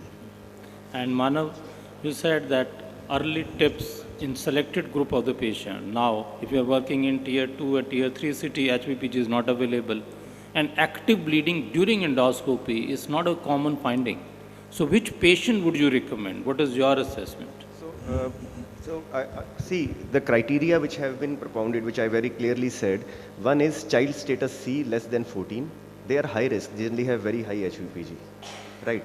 Secondly, active bleeding in a child B patient on endoscopy. Now that's not very reliable. If you look at the other studies, if you look at the actual HVPGs of these patients, many of these will turn out to be 12, 13. They do not need tips. So what I would say is use these two criteria to shortlist the patients. Of course, when you're doing HVPG, when you're doing a tips, you will do a HVPG. And then use the HVPG criteria to decide whether he needs the tips or not. That's what I would do. That's what we generally follow. But again, this is not tested. The test is on the clinical criteria. So last question, yeah. Yeah. This is regarding Akash Roy's article. This is we conducted a RCT. This was an open level RCT. 160 patients, 80 patients in each group. This was a primary prophylaxis in patients with the ascites of more than 2 grade. And in that, one group was the EVL, another was the propranolol. So, to make it very clear, our patients do not tolerate very high dose of propranolol. And we serially monitored these patients. We could not go more than 80. These patients became symptomatic. So, this is one thing. And those patients who were receiving the propranolol, the survival was lesser, transplant-free survival. Their ascites was difficult to control. Some of them developed the refractory ascites. Many of these patients developed AKI, and there was a hyponatremia. So, a lot of complications in the propranolol arm, although there was no difference in the bleeding rate. So, this was the study which we conducted, published in Hepatology International in 2022. Absolutely agreed, sir. And this is perhaps across boards, which has been there in most studies. If you very closely analyze the actual dosages that have been used in either of the studies, you hardly ever go except for the initial few studies where they have gone up to 160, even more than that. All the recent studies have hardly crossed 60 to 80 of propranolol. None usually go beyond 12.5 of carvedilol, except Predesky, where they went up to 25, but Predesky is a very early population. And once we use these patients with grade 2, and then we don't know the difference when you progress from grade 2 to grade 3 and what your hemodynamics are, because there are variabilities in how beta blockers change your renal perfusions. Some say there is increase in renal resistive index, some say there is decrease. So it's very difficult to predict that even at lower doses, which patients which actually progress on to develop complications. Okay. I thank all the 3 speakers. We had excellent talks, and I think the subject of portal hypertension has been chewed thoroughly, and we had a very fruitful interactive discussion. Thank you.